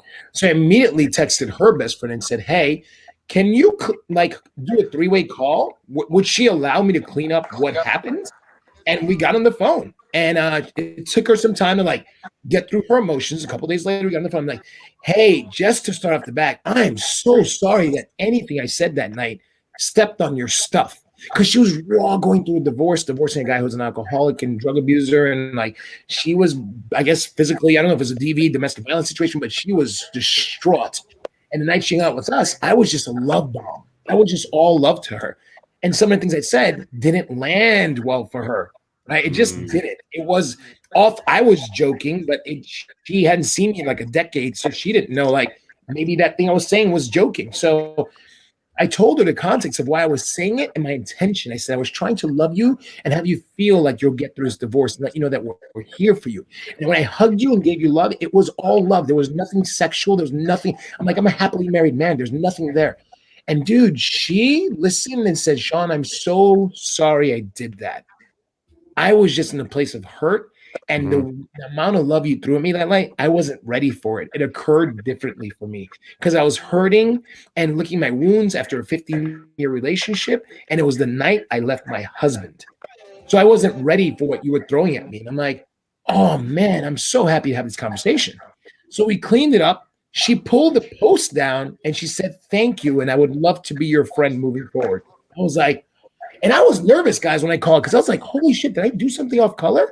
Like, so yeah, yes, and thanks for saying that. I mean, it was a very mature move and adult, but I just felt like, holy shit, Shawn, like you got to be really mindful of what you say and how you occur and what you put out there in the world, social media wise. Like you got to be really responsible for what your fingers do on your phone, your laptop, because you never know what people are going through and you never know how it's going to land. So what I do, this is just a personal thing I do, not even my coaching in my life. I say the context of why I'm saying something before I say it. Let's say, hey, this is going to be a joke. And then I say the joke, right? Or, hey, so that way no one kind of comes like, oh, Shawn said some fucked up shit. Like, so I'm that guy now. That 2017 incident that happened to me in September of 2017, it was the heat of the sexual revolution and women waking up and speaking their truth, which I've been waiting for forever. I'm a huge feminist, this guy, right? But when I got posted on that, I was like, there's no way. So it was awesome for me to like get that moment of lesson. The universe was like, all right, Shawn, let's do it mildly, where this person posted on their page, said only your first name, not your full name, didn't tag you on it. So you can be responsible for what comes out of your mouth. Because I'm a wild child. I'll say what's on my mind all the time. But then again, I'm a life coach, a motivational speaker, an author. I got to watch my words. My words, people like listen to and they hang their lives on. So it taught me a very responsible way of communicating. And we got to start. Very cool. It's very cool that you didn't take it personally. You know what I'm saying? And went immediately to like, oh man, fuck that bitch. I can't believe that bitch. Like it's so cool that you step back was like, oh wow. I didn't even know that happened. You know what I'm saying? Because a lot of the time the reaction is super, oh man, you know what I'm saying? So I think it's cool. Both of you didn't take it like super personally. I mean, she had her initial reaction, but was willing to be open to, you know what I'm saying, not just carrying that around forever. So that's real beautiful that situation ended that way. And it seemed like most situations should end that way. Just a good conversation of, truth of where was this coming from. Right. Yeah. Yeah. Word. I mean, I was definitely grateful for both of us to really just deal with it and the forgiveness that came out and context. Yeah, you're right, Dre. I mean, context is everything. So I was really happy that we both can get to a place and just forgive each other for what it was and the breakdown. And then we both got to take responsibility for how it occurred and went down for us. Because it was only one night we hung out up in NorCal. That's all. So I like what you said. We too often have more concern, be right thing to do or often forget. Yeah, I agree that what you want to. So yeah. You got to be aware. You got to, much like DJs, you guys, Quay, everybody out there, right? Uh-oh.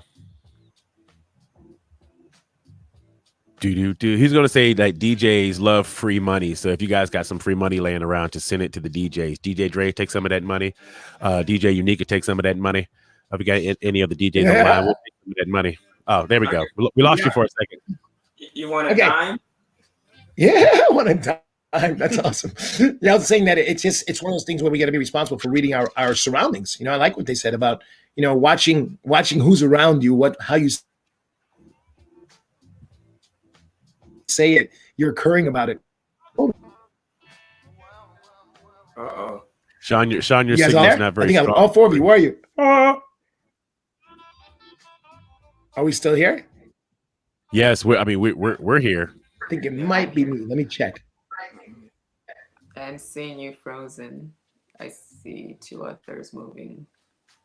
Technology malfunction. Could you imagine, though, probably like in about 15, 20 years, there are going to be people fighting for robot rights and stuff like that. Like, it's coming. People are going to be fighting for robot rights. They're going to. When robots start displaying a personality and people start falling for their robots and having connection with their robots, it's going to be like, oh no, you got to treat, X2 gigawatt like whatever else. Like, it's coming. I wonder if I'd be willing to have my DNA removed so that it can be injected into the robotic aid that That's deep. I don't know. I feel like that's probably where the future is. Then maybe it would know automatically as to what I'm thinking, what I want to do as it's happening. So as I'm thinking about it, they're doing it. What? Possibly, or would it be like multiplicity where you only take like one part of your like great thing, so I have to make 10 of me? What do you think?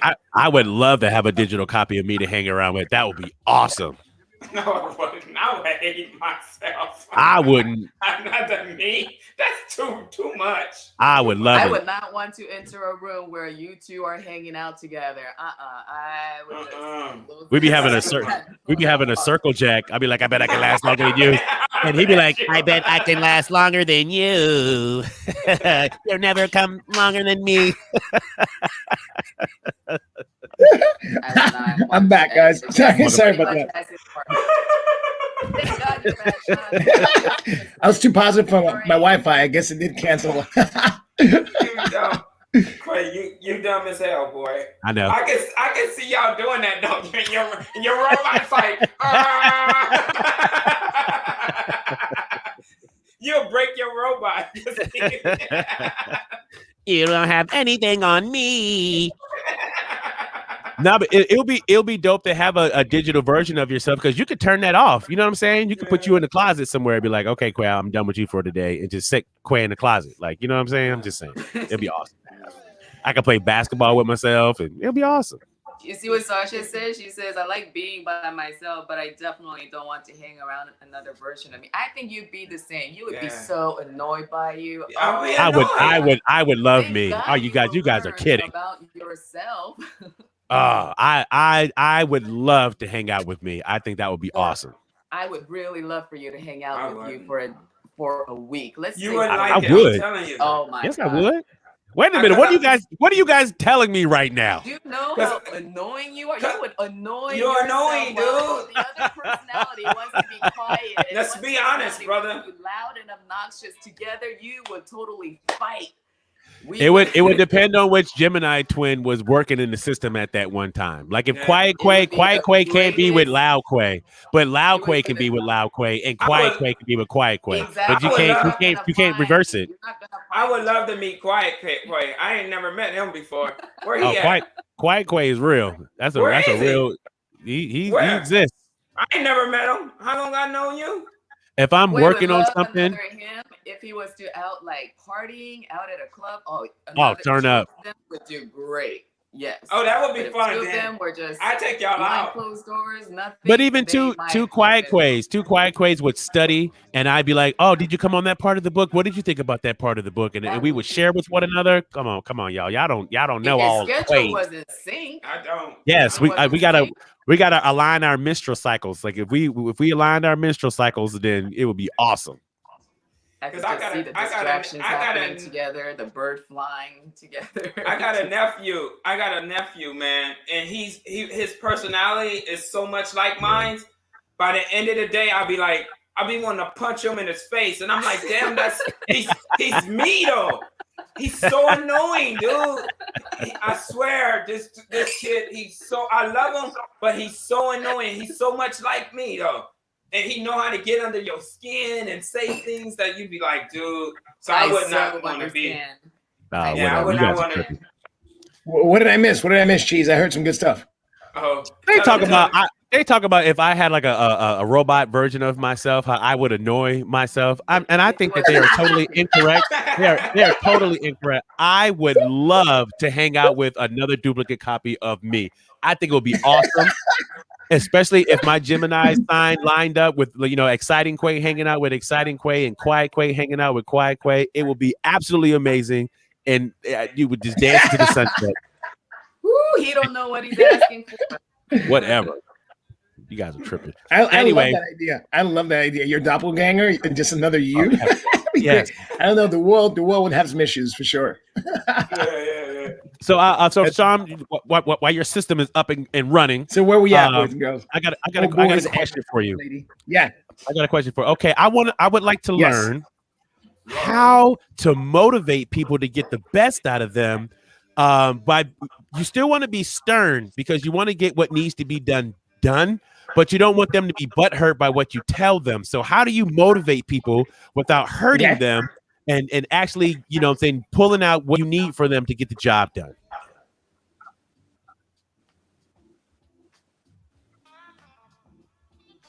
Okay, so can you give me a little bit more context? Context with who? Would it be? I'll use my friend, a family member, or what? A coworker? What is it? I'll use my daughter for an example. Context. Okay, so my daughter is supposed me again? to say it again. Your technology's on Fritz this morning. So Hey, I'm going to use my. oh man, this is it's freaking out today for some reason. If you can hear me, I'm going to use my daughter. So you guys all back. Okay, so the context. I was asking for context. Like what are you trying to say? Okay, so let's use my daughter for an example. Cheese, you're with me, right? Can you hear me? Yeah, I got you, my brother. I got you. Can everybody there? I'm here. You got me. We can hear you. Can you hear me? So can you repeat that question again? Okay, we're back. So what can you say it? Okay, so let's use my daughter for an example. Okay. My daughter has the responsibility of the dog that we have. She's supposed to wake up at 8 o'clock in the morning and feed this dog. Yeah. As soon as my daughter's told, hey, you need to wake up and feed the dog at 8 o'clock, this time you came up with, it's all this, and the dog doesn't get fed till 9 o'clock. Now, I want to go old school black parent, drop the elbow on her and be like, get up and go feed that dog right now. But it's not in my personality to do that. But I need to get the results out of her so I don't have to do that. So how do I get what needs to be done accomplished without having to drop the elbow? Oh, dude, it's easy. It's not easy, but simple, right? It's about how you deliver stuff. It's about your approach. It's about how you inspire her. And in my house, I might have mentioned this to you guys off the show, but I talk about agreements in our house. Like we have agreements. Our daughter's 5 years old. And the agreements we make are things that we all sit down and agree that these are our accountabilities in the house. Right. So something as simple as like your daughter with the dog, our daughter with her toys. She has a plethora of toys. Right. And oftentimes she'll take her toys from her bedroom and she'll take them into the main living room area and she'll just leave them all over. And like, I'm a pretty clean dude. Like, I don't mind. My daughter's 5. Like, she'll trash the place. But the accountability is you have to clean up at the end of the day. So when it's time for bath time and time to vibrate down, as we call it in my house, it's about cleaning up the mess you made. So it's about how you approach her and say, hey, the agreement that we had was that the dog was your responsibility. So 8 a.m., it's your time. It's showtime. I shouldn't, right, have to wake you up at 9 or 8 a.m. to do what you agreed that was going to be your accountability. It's about keeping him accountable without being old school black parent or being too stern. I heard you say the word stern earlier on.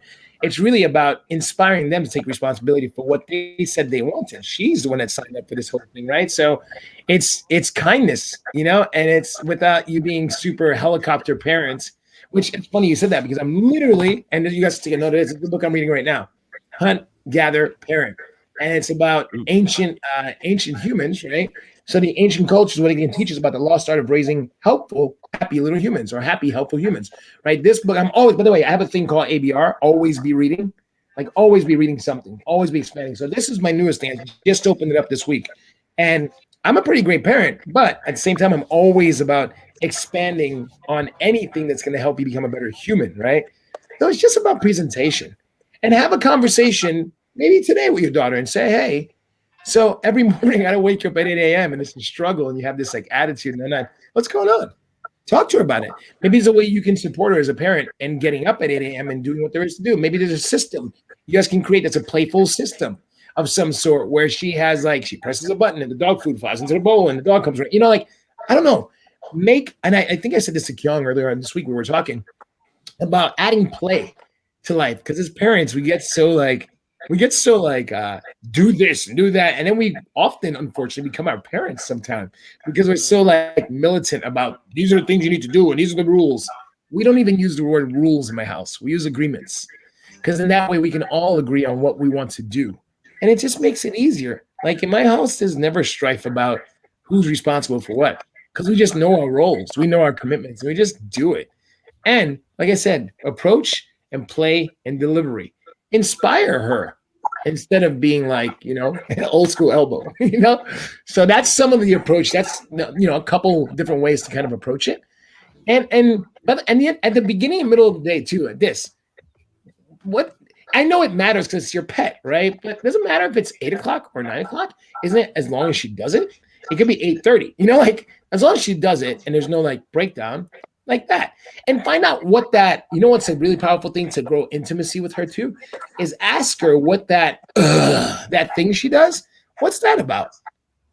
Because when you guys signed up to have the dog, ask her. Be like, hey, so what's that about? I ask my daughter all the time, and she's only 5, and I ask her, I'm like, hey, when you throw a tantrum about me telling you to put your toys back in the night, what's that about? You made an agreement. Every toy you bring out into the main room, you got to pick it up again tonight. And last night we had a balloon popping party because I blew up like 40 balloons in our living room. And and so last night we had a balloon popping party and I made it fun. I said, B, it's time to clean up the living room. She's like, no. I'm like, no, we're going to pop balloons. She's like, okay. And then now you played this game where I grabbed this little like spiky food spike, right? And I had it in my hand, nice and safe. And we played a game where she'd throw me the balloon, and depending on the size of the balloon, it would be a louder sound or a lower sound. And we made it fun. We did that for half an hour of popping balloons. Now, guess what? The context of cleaning up is a playful experience with her father. It's not this, I gotta go clean up because dad said that. That's all. So it's changing context of how they view things. Perception is everything. Our dear friend Bo said that to me, Oscar Pinkert, introducing the concept of perspective and how you view life. He said, perception is everything. Oh, no, he said, sorry, on my wall when I used to live in Iraq, he wrote, it's all about perception. And he said, Shawn, when you get what that means, call me. And it took me a day or two. I meditate. I was like, it's all about perception, right? Because if the perception is, wow, I get to have a dog that is unconditional love that I get to be responsible for versus, I got to get up and feed the dog again, dad. Like all that, it's context, it's perception, it's delivery. So change your approach. See what happens. Yeah. Hey, Cheese, you want to have a balloon popping thing, but we want to blow some condoms up and blow them up? Yeah. That's gonna be fun. Shout out to Sasha. Sasha said her mom and her had introduced contracts to her when she was 4, with which cartoons my brother and I agreed to watch on Saturdays. We negotiated, we reviewed it, signed it, and posted it on the side of the TV so we couldn't argue, and we'd agreed on it. That's dope. That's super dope. That's super dope. Yeah. And also, put the dog and all the supplies in her room. That's awesome. But that's beautiful. I love what she said because that is training your humans, as I say it, to be responsible for having a flow in life. One of the other books I'm reading right now is called Flow by Mikhail Csikszentmihalyi. That's his name. He's like this Russian badass. And the truth is, when you make agreements for what your life looks like, it's just a lot easier. There's no strife in fighting. You don't have to do all that stuff. It's just you said you'd do it, just do it. What do you have in line for? So make it fun. Let's see what you do with it. I'm really curious to see what happens. So when agreements aren't met, what do you have for when agreements are not met?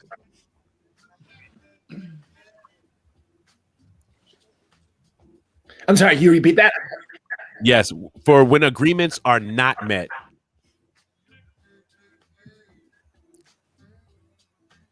Uh-oh.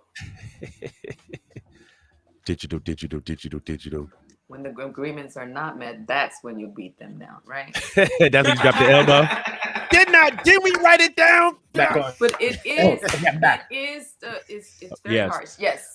So when the agreements are not met, then what happens? We should do whatever Shawn's. I'm sorry. So you're when agreements are not met. That is pretty. Is that what you're asking? We were asking when the agreements are not met. What happens when the agreements are not met? I think y'all need to change the question. The computer don't like it. Sasha makes a very good point. Because she says because she was introduced to the contract so early on in life, it definitely does not scare her anymore. So I'm sure that any type of contract that comes across. Well, I like she said it's elbow time after that. I would say if the agreements aren't met, there has to be consequences of some sort that aren't super militant consequences, but something that has some kind of consequence to things because if you don't, and you know what, teach them from a place of integrity, of being your word.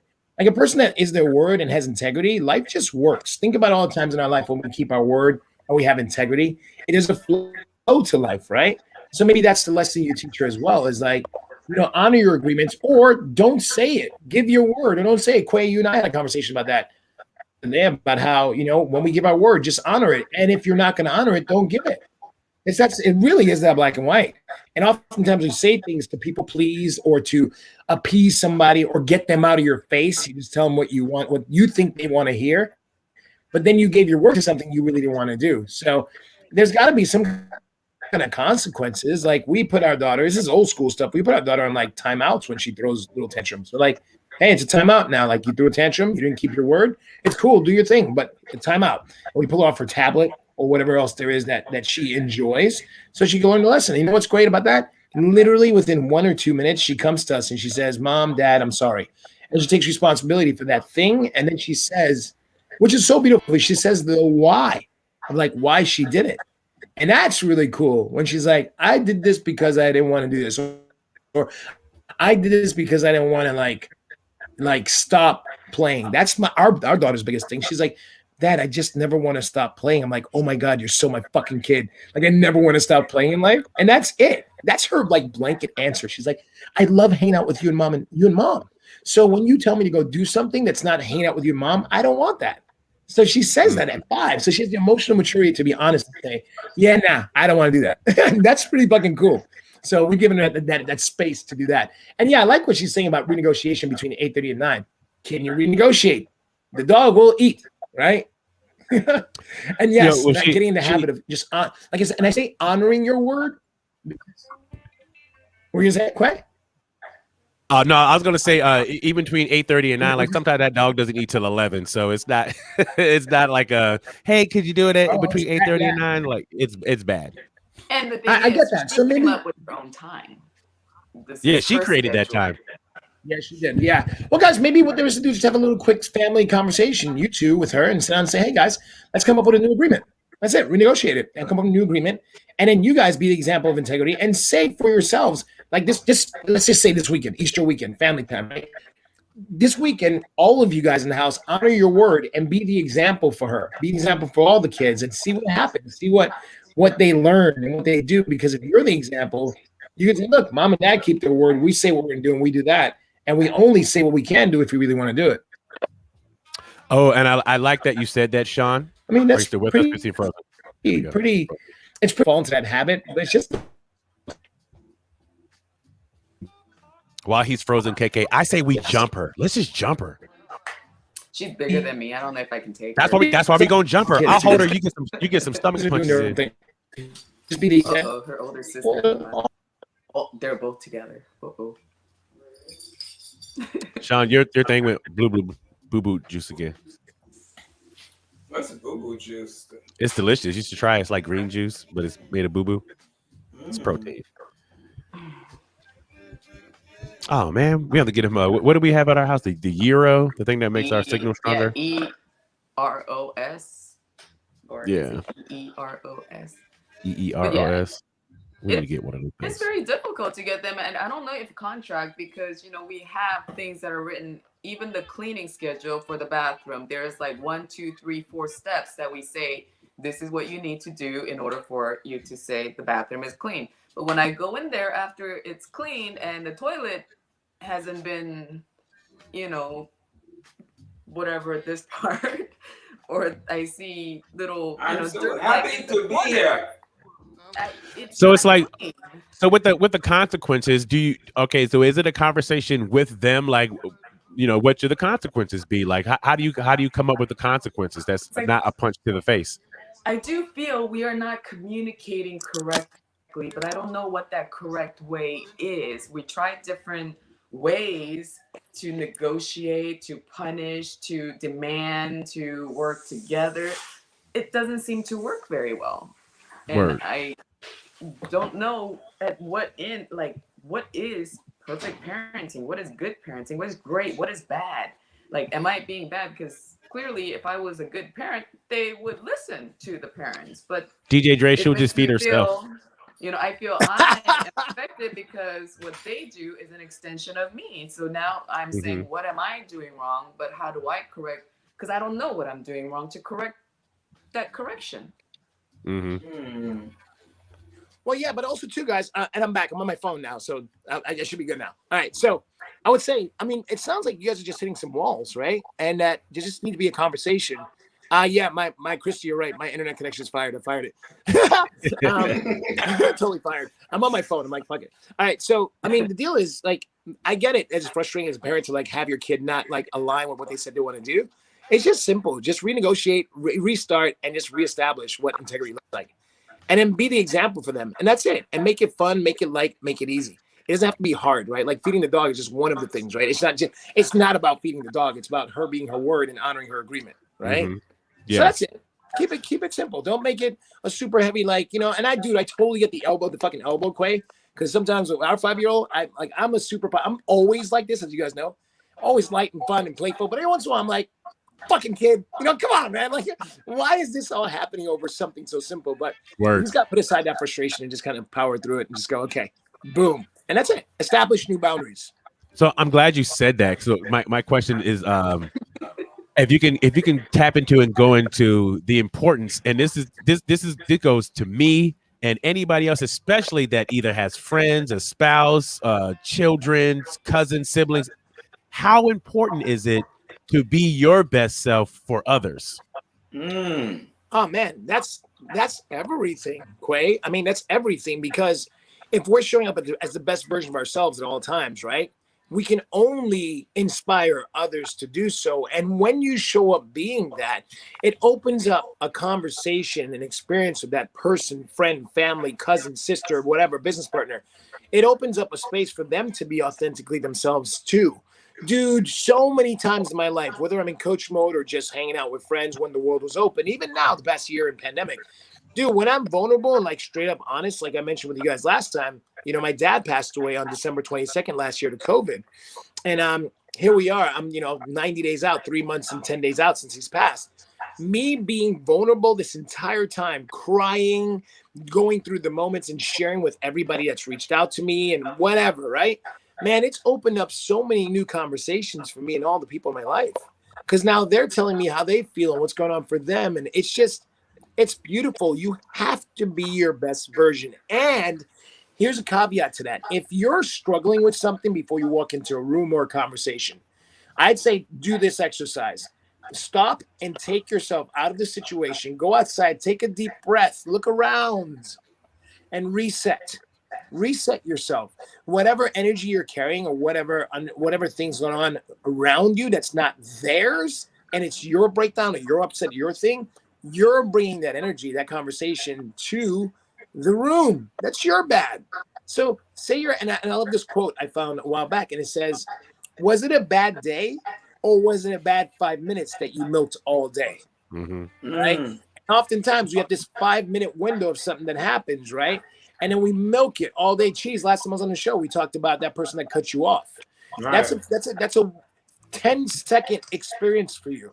If you take it to the 11th and 12th second, that's your bad, right? And if you take it into a room or the next room that you walk into with that energy, like, man, this motherfucker cut me off, that's on you, right? So we got to be better about our energy, our occurring. That's it, man. It is that black and white. There's no gray area on that one. That's it. That's a place I live. And you know, it's funny you said that, because by the way, I'm always going to bring books to the show. I just decided that this morning. I'm always going to show you guys new books so you guys can take this in. So one of my favorite girls, and this talks about what we just brought up, right? And giving yourself a timeout's cool too, right? You're a Badass by Jen Sincero. This book is one of my favorite books. I read it years ago. It came out in 2013. So Jen Sincero talks about how to be a badass and stop doubting your greatness, like releasing your true self. She also follows it up with this one about money in our relationship. You're a badass at making money, how to generate wealth, right? And yes, your mood should not dictate your manners. I love that. But people often do that. Now, these two books are a package deal, guys. You can buy these for like $20, I think, on Amazon now. I read this one. I'm not really I haven't read this one yet. I'm going to. I love her. I'm going to find her and we're going to do some cool shit together. But in this book, they talk about, you being at your best, you being at your greatest, you being the best version of yourself. And if you're not, deal with yourself before you walk into the room, before you engage, before you say those words. Whatever you got to complete for yourself, it's not up to me to deal with that. It's up to you to deal with that before you walk into this engagement, this experience, this whatever, So we got to stop and deal with whatever's upsetting us. And oftentimes, guys, I do this work in the mirror a lot. If I ever get triggered, I look in the mirror and I say, Shawn, why are you triggered? What happened? Did you have an expectation unfulfilled? Did you want something that you didn't get? Are you pouting? Are you being a little bitch, right? Like, are you pouting? We often pout as adults. We throw tantrums, right? We get upset, right? We hold on. We're attached, right? This month, I want everybody in April to let go of their attachments. I'm calling it the month of letting go, right? Like just learning to let go. And oftentimes, we have all these hidden expectations of things, people, and moments. And those are the things, those are reasons why we struggle. If we can accept in life that this is it, and it's our moment right now all the time, if you're living that vibration, we would never get upset. If we know we were fucking up and not being our best, and I know I'm giving you a world of this stuff, you know, I'm betting at your question that you asked, but if we can just step into always being our best at all times, man, life would flow, guys. Money would never be a conversation. Your relationships would be amazing. You'd be in a whatever committed relationship or dating successfully, whatever that looks like for you. All of your background noise would be handled because you'd only be living in the moment. You'd only be in the now of your life. Go ahead, Quay, say that. Got a question. Okay, so I have a situation where I shot a music video. Yeah. And the person I shot the music video, they're responsible for editing the music video. Yeah. And they're not being accountable for doing their part about like editing the video. Like, when do I get to a situation where I'm just like, well, what? Screw it. I'll just go shoot it somewhere else and go do it again. Like, how do you make somebody be responsible for what they said they were going to do, and you need it done, and you don't want to have to start all over again somewhere else? You know what I'm saying? Like, how would you handle a situation like this? So two ways you can handle that. Number one, first of all, let go of the attachment of what you thought you wanted and how he didn't honor that. So forgive the situation, right? And what I would do is I'd approach it differently. Like, hey, said person, you text them. I mean, or call them. I'd obviously love you to do a call with them, right? But if you have to text them like, hey, when we first started this journey, we agreed to X, X, and X. For some reason, you didn't honor those things. So what happened? And what do you need from me to honor that? Like, maybe I dropped the ball on my end, or maybe you got busier. Maybe something's happening for you, but it's really frustrating for me to sit here and hit you up with this text right now because you gave your word to something. You didn't keep your word. So what if they're not responding to texts and or calls? Okay, if you've done, I have a rule for myself. If I've reached out to people 3 times via text, email, phone call, because sometimes people might not get it. Let's just say technology, right? Like my Wi-Fi was shit this morning, right? Now I'm on my phone. Right? So say it didn't go the way you wanted to go after reach. I mean, I reached out to a friend one time 14 times to clean up a mess. 14 times to clean up a mess that he made, not even me. I was calling to like, hey, dude, you dropped the ball on this thing. Like, what happened? And after that, I made a rule for myself. It's not 14 times anymore. It's 3. So I do it 3 times. I reach out to that person responsibly 3 times, and I'll really check myself before I come at them aggressive, because there's fire behind it, right? They broke their word, they didn't keep their agreement, whatever it may be. You want that thing, you need that thing to move forward. It's holding me back. All that energy. Oftentimes when we're on the phone or we're texting or emailing, however we communicate, we have that fire in our actions, in our fingers. We got to manage that. Start from a reset and start over and say, hey, here's where I'm at. I've been reaching out to you a lot and you're not responding. I don't know what's going on with us, but would you please do me the favor and get back to me in 24 hours? And if not, I'm just going to let this go. And then you have to be responsible for letting that go, because the universe will always give you what you need. It won't always look like what you want. Right? My wife said that 10 years ago. It pissed me off in January 2011. She's like, Shawn, the universe will always give you what you want. It won't look like it'll always give you what you need. It won't always look like what you want. So maybe the lesson for you is to let go of that thing, right? Maybe that video wasn't a true representative of who you truly are. Maybe you were holding back in that video. Maybe it's not a true representation of what you really can do. Let's look at it from that perspective. Again, Bo's comment, all about perception, right? So think about it. Maybe that's not your best version of you. I've done a bunch of interviews where I look back and I go, wow, Shawn, you held back there. What was that about when I first started doing this? So maybe there's something there for you to look at. And maybe that energy, because think about it. All the energy you've expounded and used to kind of deal with the situation, you could have used that to create a new video, right? you use that to move on and get somebody that's aligned with you that goes, all right, we'll have this done in 2 weeks.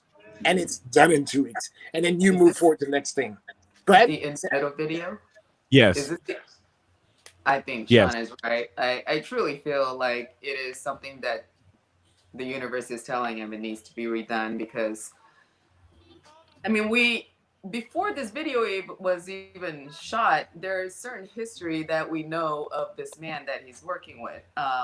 You know, there's chemical dependency that is involved. There has been lack of communication before, you know, off and on. And he also has family situation where he has lost his mother recently. So there's a lot of things that are going on in his life. But what I know is that this man has not been consistent from the moment I've known of him. And you got to look at people. Yeah, you got to look at people for what they are. Yeah, I don't feel comfortable with him working with somebody who has, you know, that's obvious. He's not keeping secret about it. He's not bothered by his situation, his lifestyle, how he lives. And clearly he's been ignored all this time, knowing that, you know, he has his end that he needs to come through on. So in my opinion, this is, you know, we have learned something. Let's move on to the next thing. I feel like the video could be a lot better when there's more people involved and happier people involved who wants to be involved in doing this video too, not because we're just last minute pulling together to get something done because I want to get it done. He's gotten it done. I think now he should take the time to say, okay, I got it done, didn't work out. Let's take some time to put something together better and get what he really wants to get out there. You know, I'll piggyback what KK said. I love what she said about that. So 2 things I'll add to that is that one of my dear friends, Mo, said this years ago. He said, you can't make anybody do anything, right? Mm-hmm. That's a huge one. Like, you can't make anybody do anything. Like, hear that. Really take that in. All you can do is inspire them to, like, keep their word, be their word. And then us, have to let go, right? That's number one. Number two, Maya Angelou said it, and I love this quote. And in my opinion, she said it best. She goes, when somebody shows you who they truly are, believe them. Ooh, I know that one. Yeah. You know that one, right? She's like, yeah. And dude, I wrestled with that when I was in nightlife back with Quay and doing events, man. Like, people would show me who they are, and I'm like, oh, no, they're just having a moment. And I'm like, no, Shawn, that's who they are. My litmus test was a little bit extreme. My litmus test was taking people I know to Vegas for events I'd host or whatever, because you get to see a true person in Vegas. Like, in Vegas, people let go, and at their drunkest moment, you can ask them a question and see what they say. And honestly, it's great. And, you know, I agree with the believe them the first time, but sometimes people are holding back. So that's a slippery slope to say the first time they're that. Because oftentimes, my uncle said this about people in LA when I first moved here 22 years ago, and I love this. And I think this applies to life. And he said, people usually show up as their representative the first 6 months you know them. And I went, I didn't take it in when I first got here. I got here January 16th, 1999. And he said that to me as like a buffer for me. I'd come from Miami, from dancing, in the world of dancing, like everybody's friendly and awesome. And LA, I didn't know LA. So I come here and he's like, just watch. He's like, watch, representatives. You'll meet the representative, their best selves. As you said earlier, Quay, about being your best self. They're like what they want to show you they are. Here's my business card. Here's my Bentley I drive. Here's my things, right? But underneath that, who are they? And oftentimes, one of my trigger questions I ask people since before I even started becoming a life coach and being a life coach, 20 years ago, I started asking people, I'm like, don't tell me what you do, tell me who you are.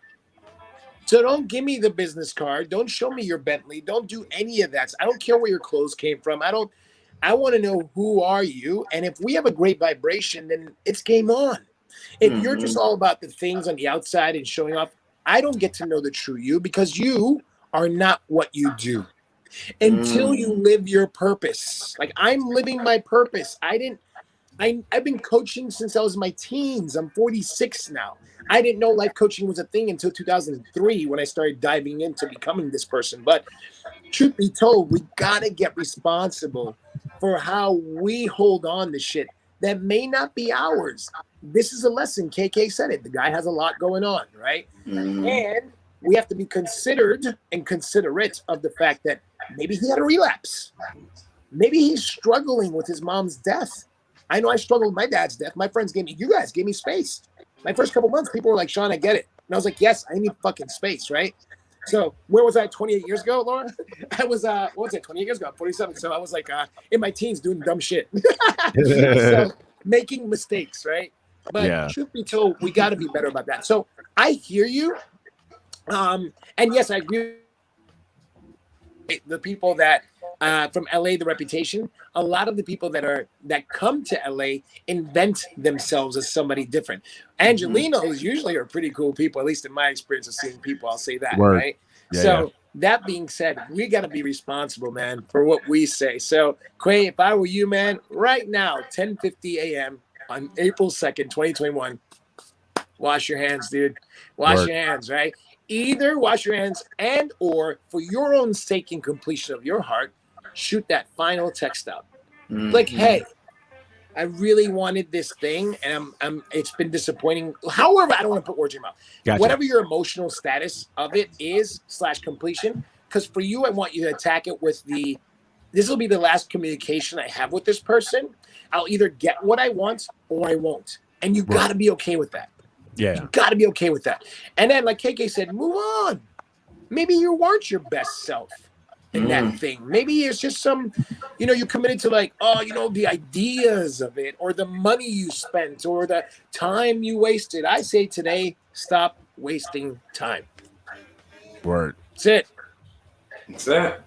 As your dad would say, next. I like that. That's great. So, yeah.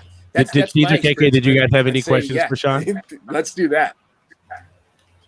No, I for Shawn. No. Oh, he didn't want to hear my question. Forget you then. No, I don't have anything. Go ahead, KK. I'm just a person that's listening and learning. Yeah. But yeah, I mean, what I say is something that I need to, clearly follow on my end also. So as I'm saying it, I truly feel it is my learning lesson to hunt, gather, parent. Laura, that's for you. Hunt, gather, parent. That is by Micheline Duclef, PhD. Hunt, gather, parent. It was on back order on Amazon. It took me a while to get this book. One of my clients recommended it. And then this one is one of my other favorites too. You're a Badass by Jensen So. So always be reading, guys. Always be stepping your game up for sure. It just helps. It just helps. So on Amazon, pick it up on Amazon, any of those books. Did anyone in the comments have any questions for Shawn this morning while we have him? You're welcome, Laura. Feel free to jump on in. And while they're thinking about their question, anything you want to share, Shawn? Yeah, I would say, guys, all right, here's what I want to do with everybody on this call and everybody watching this right now, right? Or here, guys, let's make April amazing. What I mean by that is like, let's much like what you just said, Quay, about, the video thing and all that stuff. Let's let go of all of our attachments from the first quarter. Let's just wipe whatever the first quarter failures were or perceived failures, as I call them. So let's wipe all the perceived failures, forgive ourselves for where we didn't swing the bat all the way, right? Let go of whatever upsets or breakdowns that have happened, and basically, fuck them off, right? Fuck all those breakdowns, let it go, and let's restart. Let's spend this next quarter, like April, May, June, being a better version of ourselves. One of my clients says it best. She goes, Shawn, you know what I love about waking up every day? I get to be a better version of myself. And I was like, ooh, that's really cool. Like she just actually decides that she's going to wake up every day and be a better person. So what I would say is let's make this April amazing. I'd like to create a hashtag amazing April, some shit like that. Where we just all, thank you very much, Chrissy, for my energy. I'm born this way. This is my natural vibration. Let's just do that, guys. No more excuses. No more stories, no more attachments. Challenge yourself. Thank you, Dre. Mad love, man. No more bullshit, guys. Let's just do that and see what we can do this month. Let's prove to ourselves that we can have an amazing next quarter and just push all the excuses and circumstances and blame. Let's get rid of all that. Right. I couldn't do this because Quay, let's just talk about your video example. I can't move forward with that because the guy didn't give me what I needed. No, let's move forward. Let that go and go, okay, who can I be every day to accomplish my goals, make my dreams a reality, clean up any messes where I dropped the ball? Dude, guys, any spring cleaning you didn't do in March, mentally, physically, emotionally, get it done today, this weekend, Easter weekend, cleanse that energy. This is obviously a very spiritual weekend for a lot of people around the world, Easter and all the stuff. let's pass over acknowledging that as well. Let's just clean up some energy. Let's make this next. Let's make April fucking awesome. Let's hit some goals. Like, for example, if you have a financial goal this month, declare it today. Say, all right, it's April 2nd. By April 30th, I will have generated X amount of dollars. Dude, I put a lofty one on mine. I said I want to be a millionaire by the 30th of this month. Now, when I said that, I have to look at how am I going to do that. So when I wrote that down yesterday, I looked at every avenue of where I make money and how I generate money in my investments, my deals. And I just have some serious phone calls and things to actually pull off, to be able to pull off $1 million. I've never said that in my life. Make $1 million in 1 month? Yes. Now that's awesome. And if I don't hit it, fuck yeah too. There's lessons I'll learn. But let's put our, and forgive me ladies for saying this, but I'll say, let's put our balls on the table and let's like really just go, okay, I want this. How do I get there? And let's remove all the things that are not that. Or as one of my other favorite quotes I love, it says, decide the kind of life that you want and say no to everything that isn't that.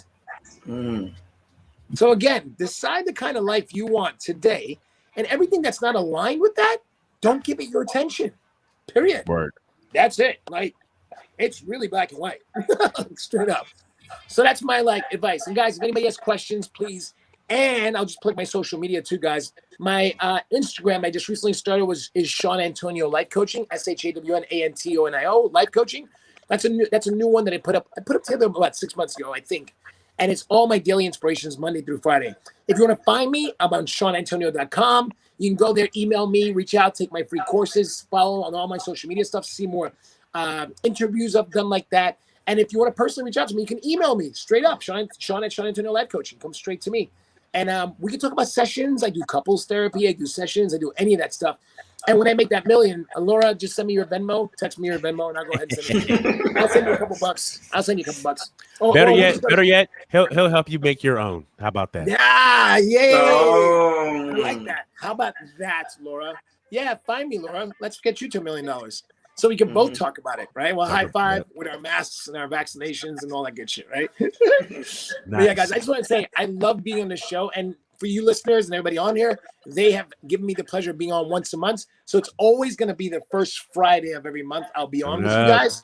So just a heads up, guys. And I'll say, let's announce the date right now while we're together, right? Let's do it that first, what is it, May is May 7th. So May 7th. That's the next time I'm on. And guys, do me a favor. Come with questions. Like, so anybody on here, come with questions, come with goals, come with things. I'll give you specific things to do that'll get you there. And guys, I give free consults. So what I mean is I can do a half-hour consult with anybody checking this out. Just shoot me a text and I'll go ahead and set it up. My number, so you guys all know, is 310-428-5017. Again, 310-428-5017. Shoot me a text, guys, and I'll answer any questions you have. I'll give you a free consult. Let's like crush this year. Like seriously. And like all bullshit. Let's see how delicious you can make your life. You know? And it's, I just saw this quote. I'll leave it here with this one last quote. I saw it in my other book, Stop Doing That Shit by Gary John Bishop. Buy that book. It's about ending self-sabotage, right? And I just finished it last weekend, and it says his mentor said to him, hey, Gary, all that shit you're talking, man, how about this? How about you make your life as amazing as you can make it, and we'll go from there. When you get there, let's talk. So how about we all get there? Laura, $1 million. Shawn, $1 million. Quay, new music video. Q, Kyung, whatever you got going on, let's create that. You know, Cheese, whatever goals you have, you've been avoiding, let's do that. Yeah. Right? I like it. Love it. Game on. Thank you much. Guys. Thank you much, Mr. Shawn Antonio. Sorry about the shitty Wi-Fi. I'll handle it better next time. Everything that people needed to hear, we heard this morning, regardless. So turn up. That's Shawn. Thank you so much, Shawn. Awesome. Guys, great being with you. And yeah, guys, reach out. Anybody, all right? Take care, and I'll see you guys soon. Thank you, Shawn. Thank you, Shawn. Bye, guys. Mr. Cheese, want to say anything before we get out of here? Love, peace, and happiness. Miss KK? In the future, can he be the last one so he can finish with that? But thank you, everybody, for joining us today. Greatly appreciate your audience. Please continue to stay safe and keep your mask on. And see you next week. Thank you. Awesome. Once again, thank you guys so much for checking out the Unique and Cheese Show. We appreciate each and every one of you tapping in. Thank you for your shares and everything. And we'll see you guys next week on the Unique and Cheese Show. I'm Malcolm X. Great Thank weekend. you. And don't forget, Sunday is the Isley Brothers verse Earth, Wind, and Fires is going down. So let's go. Sasha, Kira drew that, Sasha. And we had it blown up. Turn up. All right, you guys have an incredible weekend. We'll see you next Friday.